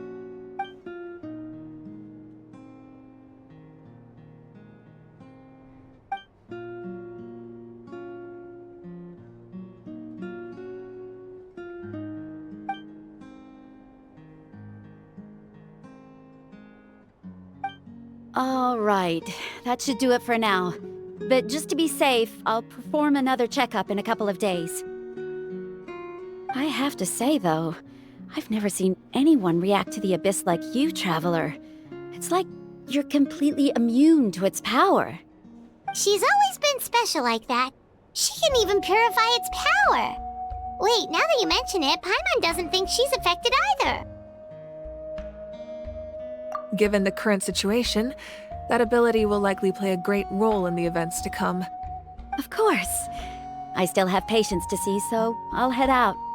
Thank you, Koichi. All right. We might not see eye to eye, but we both had good intentions. Just give it time. I'm sure we'll figure things out between us one day. Yeah.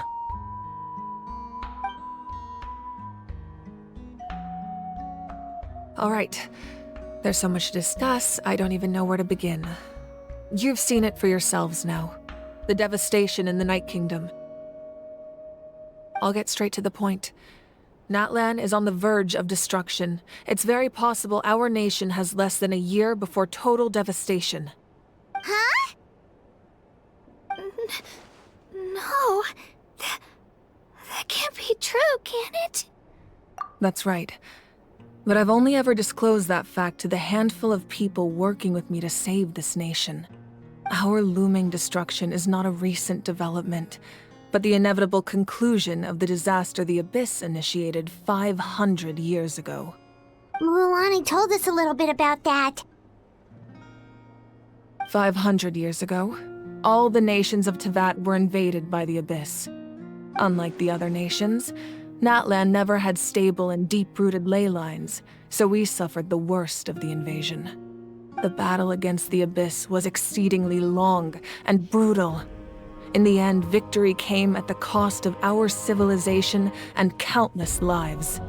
Even then, it took centuries of solving the disasters caused by the Abyss to finally achieve the peace we know today. And still, this is but a superficial victory.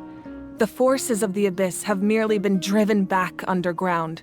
Their threat to Natlan remains as real as ever. I'd never have guessed.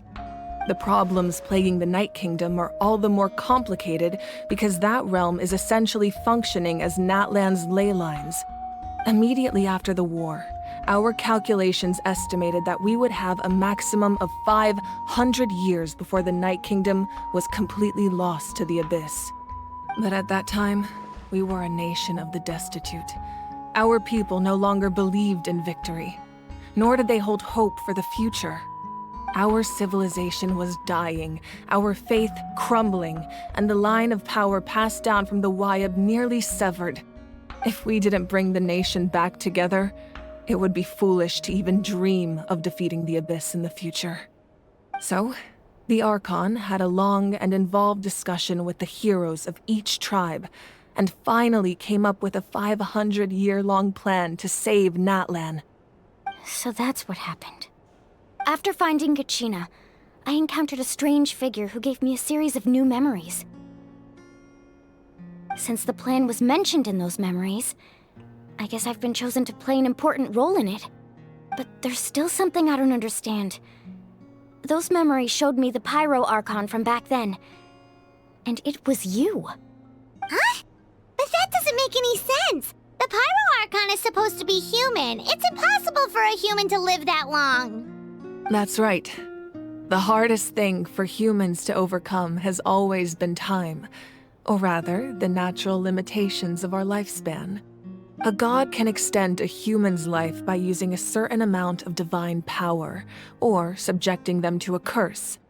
But, as we all know, Natlan doesn't have gods like that. We can only rely on our own methods. A human life is like a flame destined to be extinguished. 500 years ago, I placed my life within the sacred flame. Only by dying before my time could I have the chance to wake up again. So, in other words, this is your second life? Yes.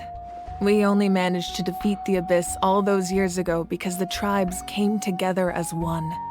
If the Natlan of the future was to have a fighting chance, the Pyro Archons that came after the war had to rebuild the decimated tribes. The goal was to reunite the people and restore the strength of each tribe's Wayab.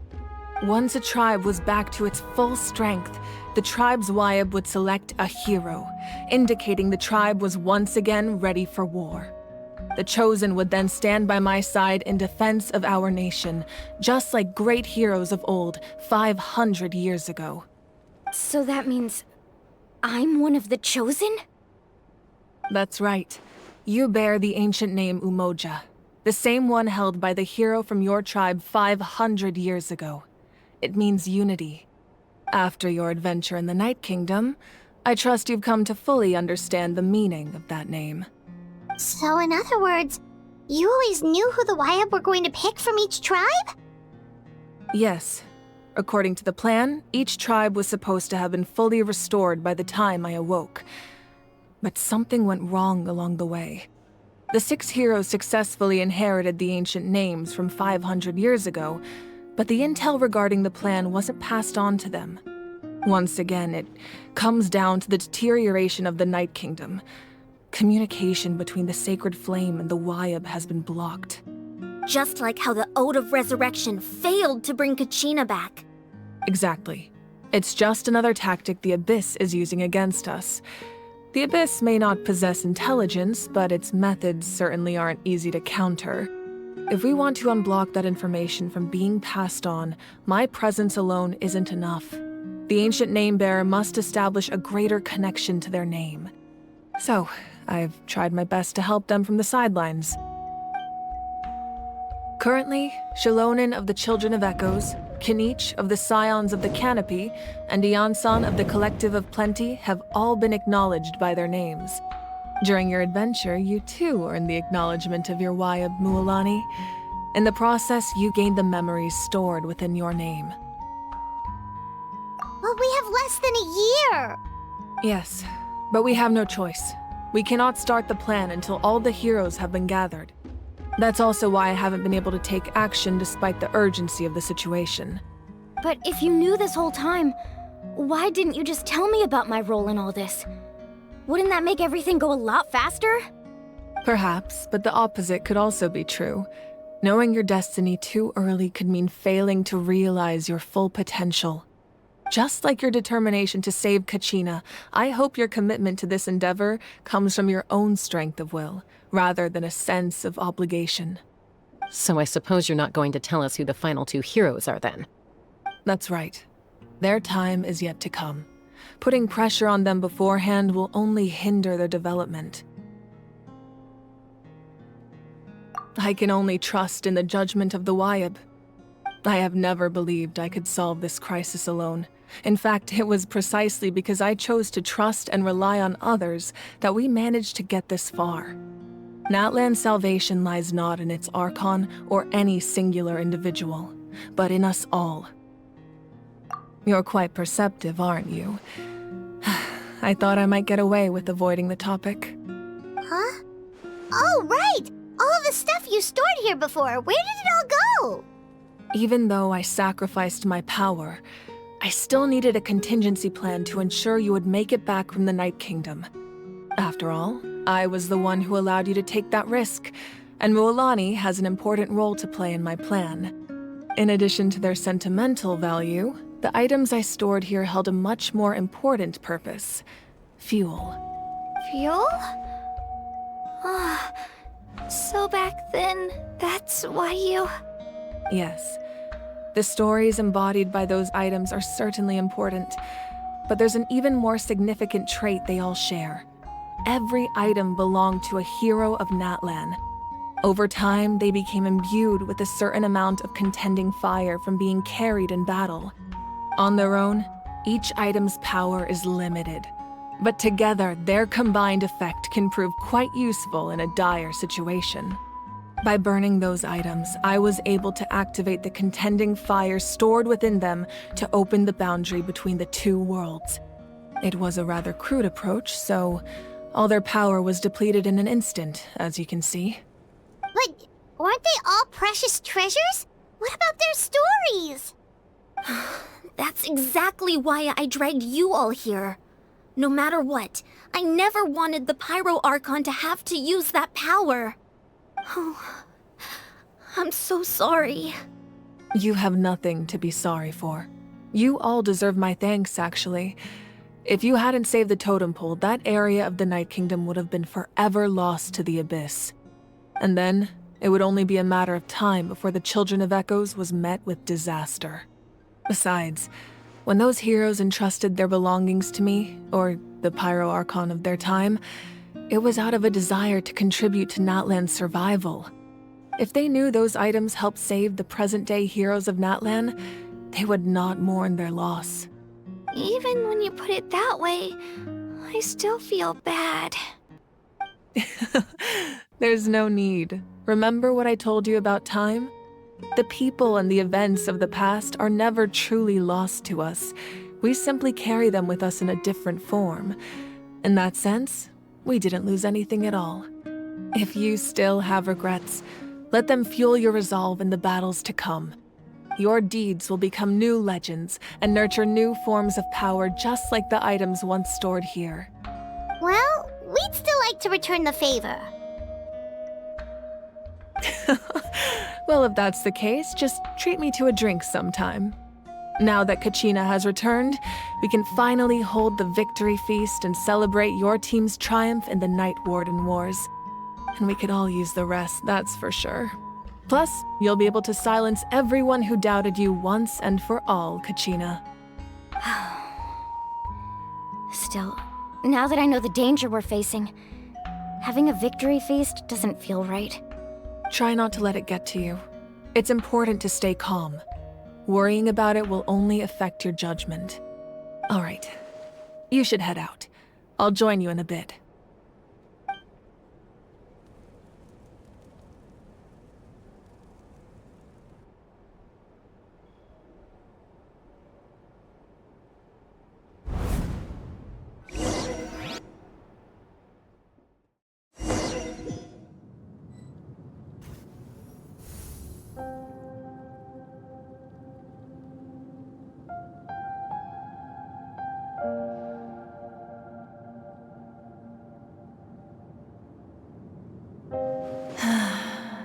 When I was young, I used to sit by the hot springs and listen to the stories of warriors from all over Natlan.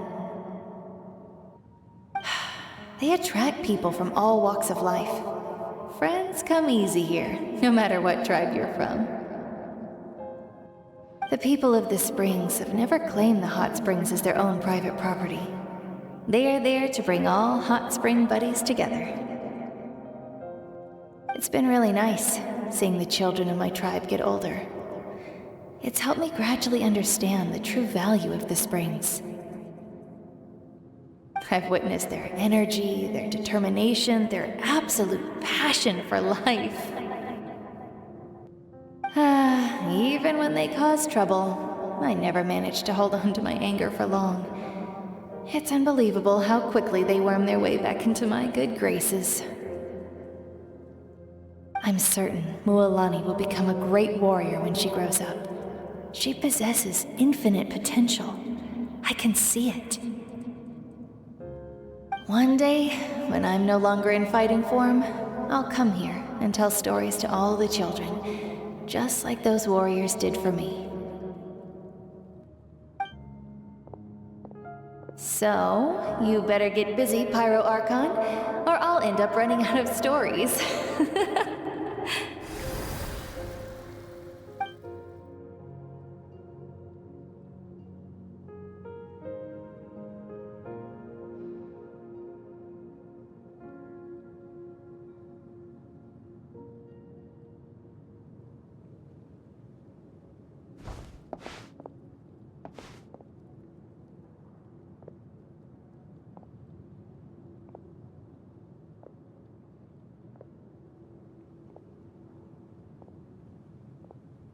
Our nation is engulfed in darkness. Our tribes stand divided, and yet you promise victory in the distant future.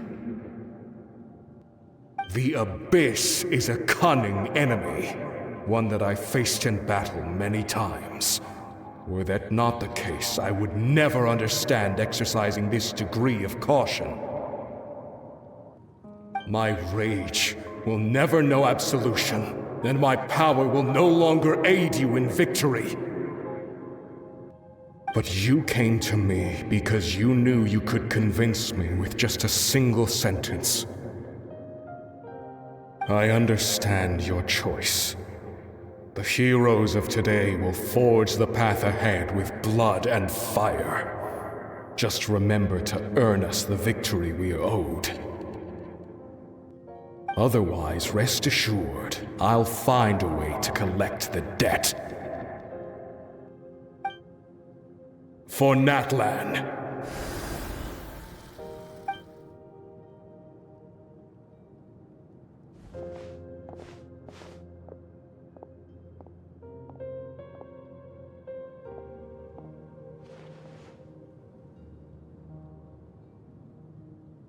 So, you're gonna head 500 years in the future to serve as the Pyro Archon again?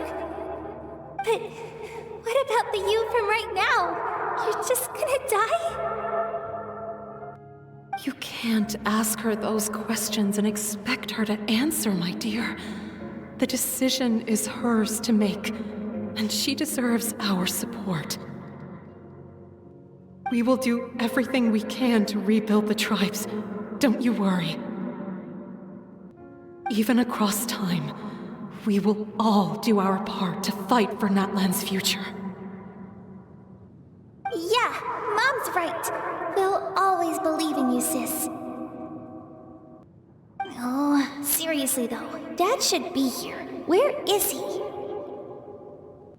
I imagine he didn't know what to say, so he chose not to come at all. Don't take it to heart, my dear. That's just who he is.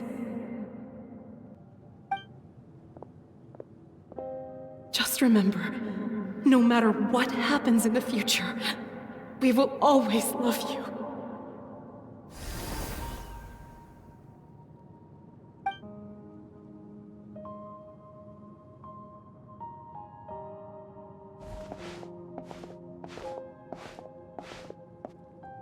I'll come find you one day.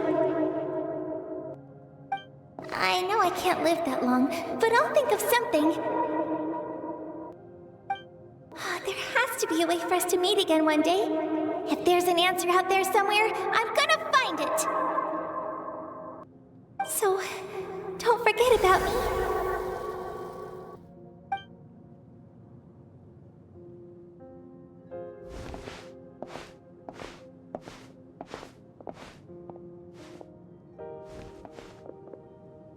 If that's your decision, then you have my full support, Archon. May our children live to see such a lovely son. For Natlan! No one fights alone.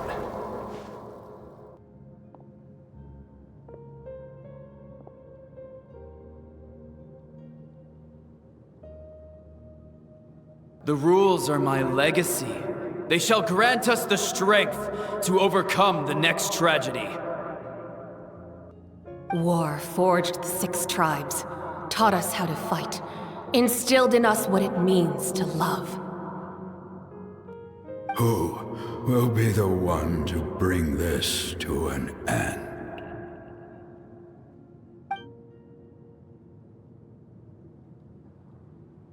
We are the inheritors of memory and legend.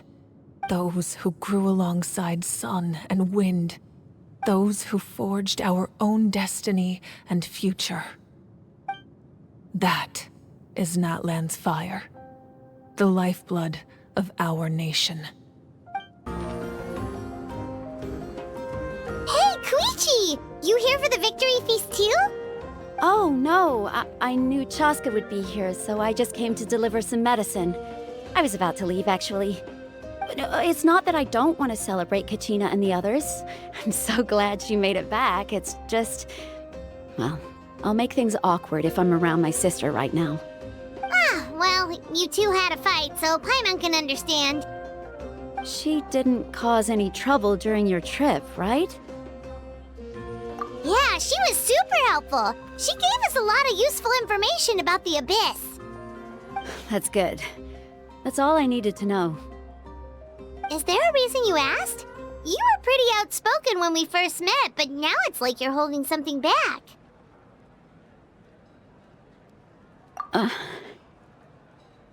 Maybe it seemed unreasonable, picking that fight with her before you left, but I did it for a reason.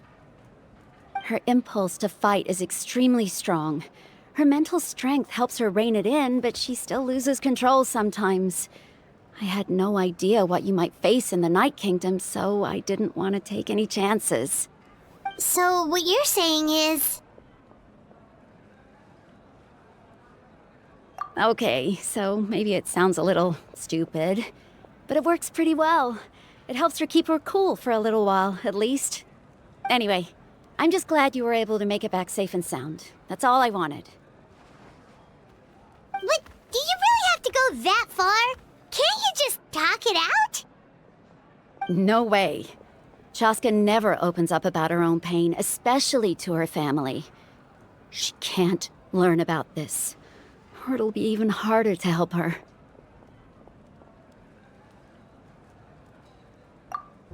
I appreciate the understanding, and don't worry. I'll find a way to help her ease this burden. Anyway, I need to get going. Enjoy the celebration. Oh, and if you ever need a doctor, you know who to find. Huh. Who would have thought there was a deeper reason behind their arguing?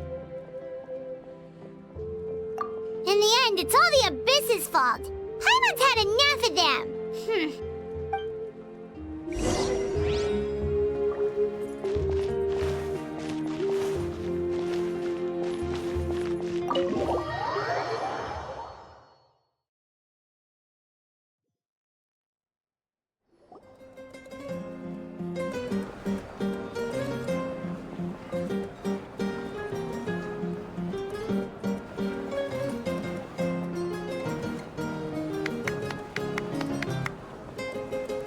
Let's give a huge round of applause to our brave young warrior, Kachina!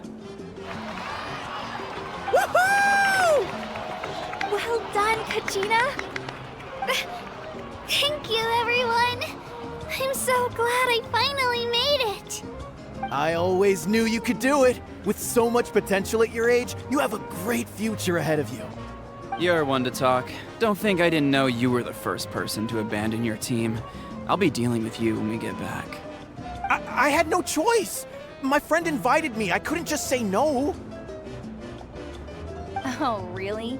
So you weren't just trying to get ahead in the first round? I wasn't, I swear. I just happened to find that bearer injured in the wild, so I stopped to bandage his wounds.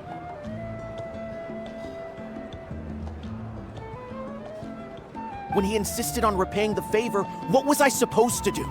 I'm just one person. I figured Kachina would have no trouble replacing me. But the fact of the matter is that after your departure, everyone else started thinking about swapping teams too. I'm really sorry, Kachina. It was wrong of us to abandon you like that. It's amazing that you still made it all the way through to the Night Warden Wars. That's the highest honor. So, What about you guys? Did you make it far? Our team captain drank too much the night before the competition and turned up late to the stadium on the day. We got disqualified.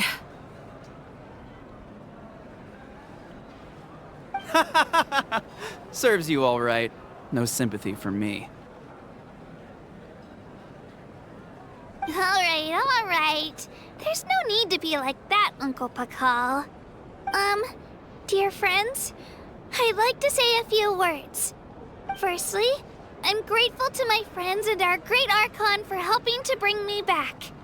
This traveler and her companion Paimon are some of the strongest people I've ever met. If they were allowed to participate in the pilgrimage, I have no doubt that they'd win the whole thing. They've agreed to let me learn from them.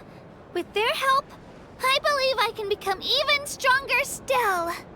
And let's not forget my good friends, Moalani, Chaska, Kanich, and Ayan-san.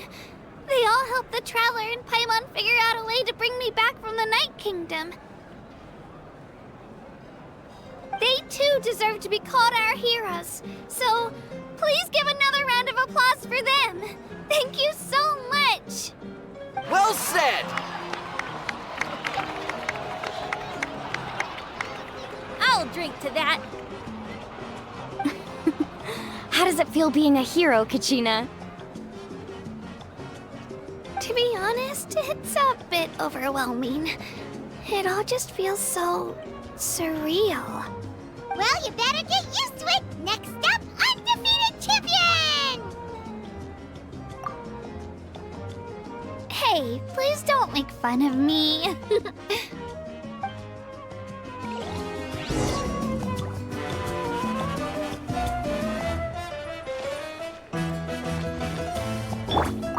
My apologies. I knew more than I let on. Everything comes at a price, and most heroes aren't people who set out to become a hero. If you cling too tightly to your goal, you end up losing things that are far more precious. But in any case, we're now on the same page. I wonder how long before the two final heroes appear. From the Flower Feather Clan and the Masters of the Night Wind.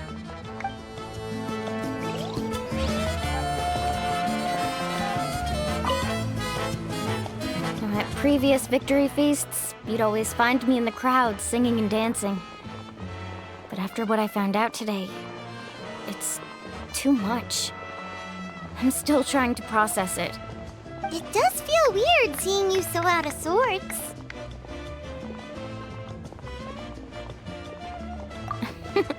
Is this another pearl of wisdom based on your adventuring experience? Well, Paimon agrees with the Traveler. Everyone's come together to celebrate Kachina's achievements. That's gotta be a first. You're right. Kachina looks really happy. And now I'm being the moody one. Ugh, enough doom and gloom. Time to shake it off.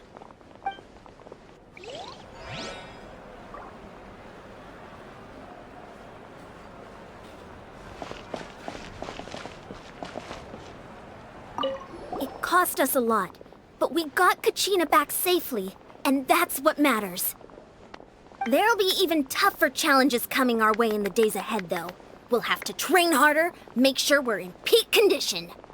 That includes you, Paimon. I can do a special one-off session to show you the ropes. Interested? No thanks.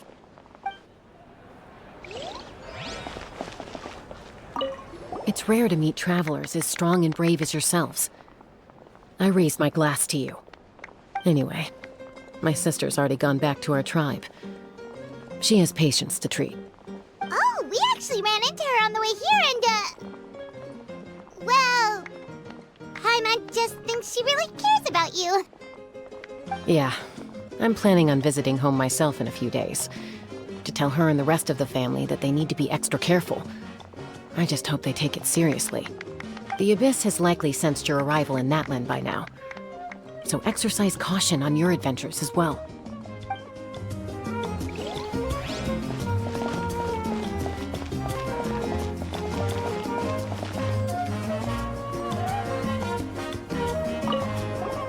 I've been through so much all at once.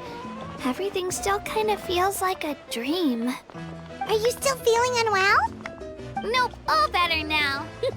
I told you I bounced back pretty quick, so don't worry about me. I bet you guys must be tired, though. Make sure you get some good rest tonight. You gotta recharge so you'll be in the mood to have fun.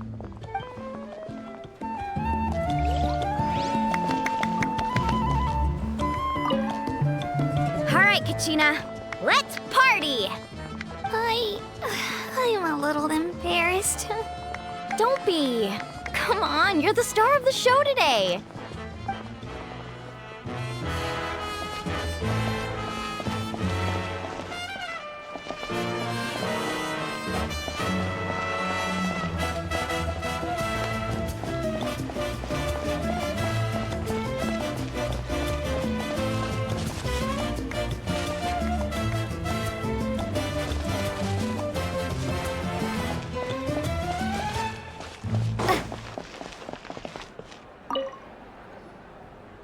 You're here. Have some fruit juice. I got it specially for you two. How did you know? That's Paimon's favorite! You look like you've still got questions. Ask away.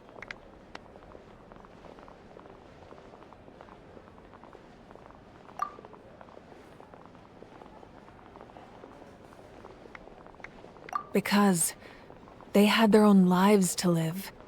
The thought of telling them, abandon your families and everyone you love, and come with me to the end of time, for in 500 years Natlan will be destroyed, it seemed too cruel. You could just as easily point out that everything in this world would come to an end eventually. But life is short, and beyond a point, it just doesn't seem real. Imagine if I said, let's leave right now, and go save the sun because it'll flame out in a few million years. It would sound quite ridiculous. I couldn't make them shoulder that burden with me. Besides, every generation will have its heroes, this one included.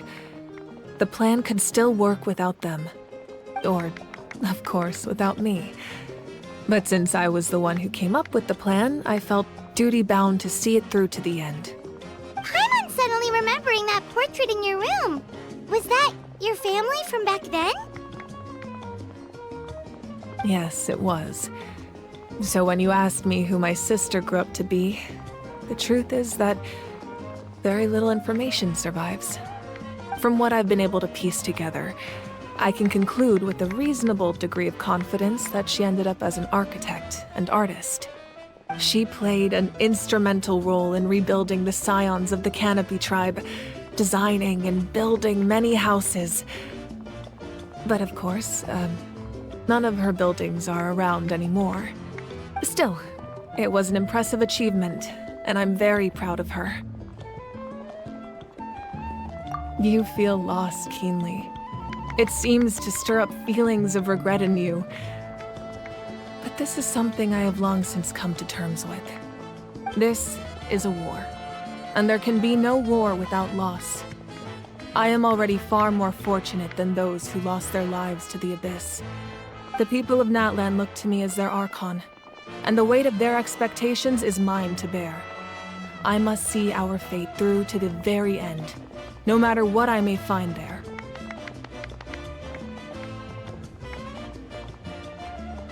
Yeah, doesn't that mean the way everything ends has already been written, including your plan? I suppose, but so what? Don't forget, time takes many forms. The past, present, and future coexist, and all are equally important. Even if the future ends in destruction, there's still no reason to give up on the here and now.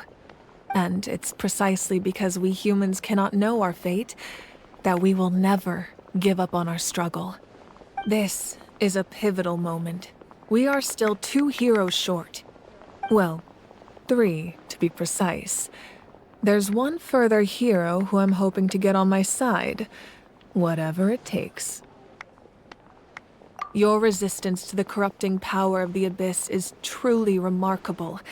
It would easily make you an all-important figure in the upcoming battle. If you agree to join us, you will not only gain my full support in your journey, but I will also forge a brand new ancient name for you. Ancient names can be forged? They can. Several strict conditions must be met, but if they couldn't be forged at all, then the number of them in circulation would have long dwindled to 0. Possessing an ancient name would mean that your adventures in Natlan are recorded in full. Your stories would be remembered by our people for all the years to come. The Ode of Resurrection may have temporarily lost its power, but still, take this as my personal guarantee that I shall never let you fall. Just like in the Night Kingdom, I will be there for you. That is a promise I will fulfill at all costs. This nation always honors its heroes.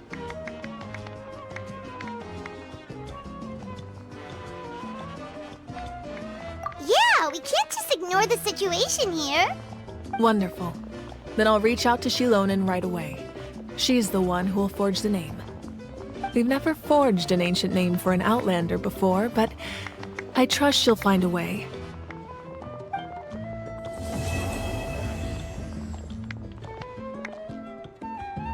My lord, we've received word that the Pyro Archon has lost much of her power. Although your injury complicates things, this is most certainly the opportune time to seize the Gnosis. Victory and defeat are rules, not outcomes. I have never taken advantage of an opponent in a time of weakness, and I don't intend to start now. As for you, I must confess, I did not expect that little trick of yours to save the day. No matter how dense the fog, as long as the sun remains, we cannot turn day into night. She could have dispelled it. She simply chose not to. You don't have much time, and you're injured on top of that. What do you plan to do next? I'm beginning to see just how useful you may turn out to be. You heard something from here, didn't you?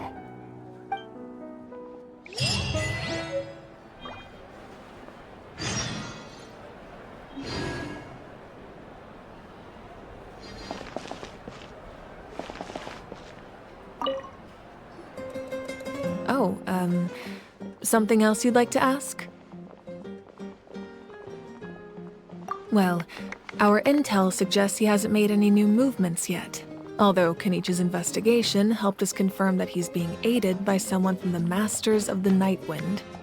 I'm getting closer to narrowing down who that may be, but it's still unclear whether this person aided the captain out of willingness or coercion. If you learn anything about this during your adventures, please let me know. Oh, something else you'd like to ask? The Abyss is the most formidable enemy in all of Teyvat. In the beginning, it took failure and tragedy to even begin to learn how to fight back. All of the methods you've seen in other nations were developed based on experience and insight passed down over generations. We know them to work, but few of us actually understand why. It's the same for the method we use here in Natlan. Ever since ancient times, elemental energy has been one of our most reliable weapons against the Abyss. As for the principles behind it, I'm afraid you might have to seek answers from someone older than the position of Pyro Archon itself. Oh, something else you'd like to ask? That also comes down to the long-standing effects of the Abyss. Our people's survival is inextricably tied to the Wyab, but their power has its limits. They cannot offer our people the same degree of protection outside our borders. In fact, people who do decide to leave often suffer from memory loss and emotional issues. Everyone in Natlan understands this. That's why our people never leave without a good cause. Even if someone is left with no choice, the chief of their tribe must seek approval with the Wyab to grant them leave. And the Wyab have always been very strict about granting that approval, since extending protection beyond our borders means consuming power reserved for our fight against the Abyss. Still, there's no need to worry. The Wyab extend their protection to all within Natlan, including visitors from afar. Oh, something else you'd like to ask?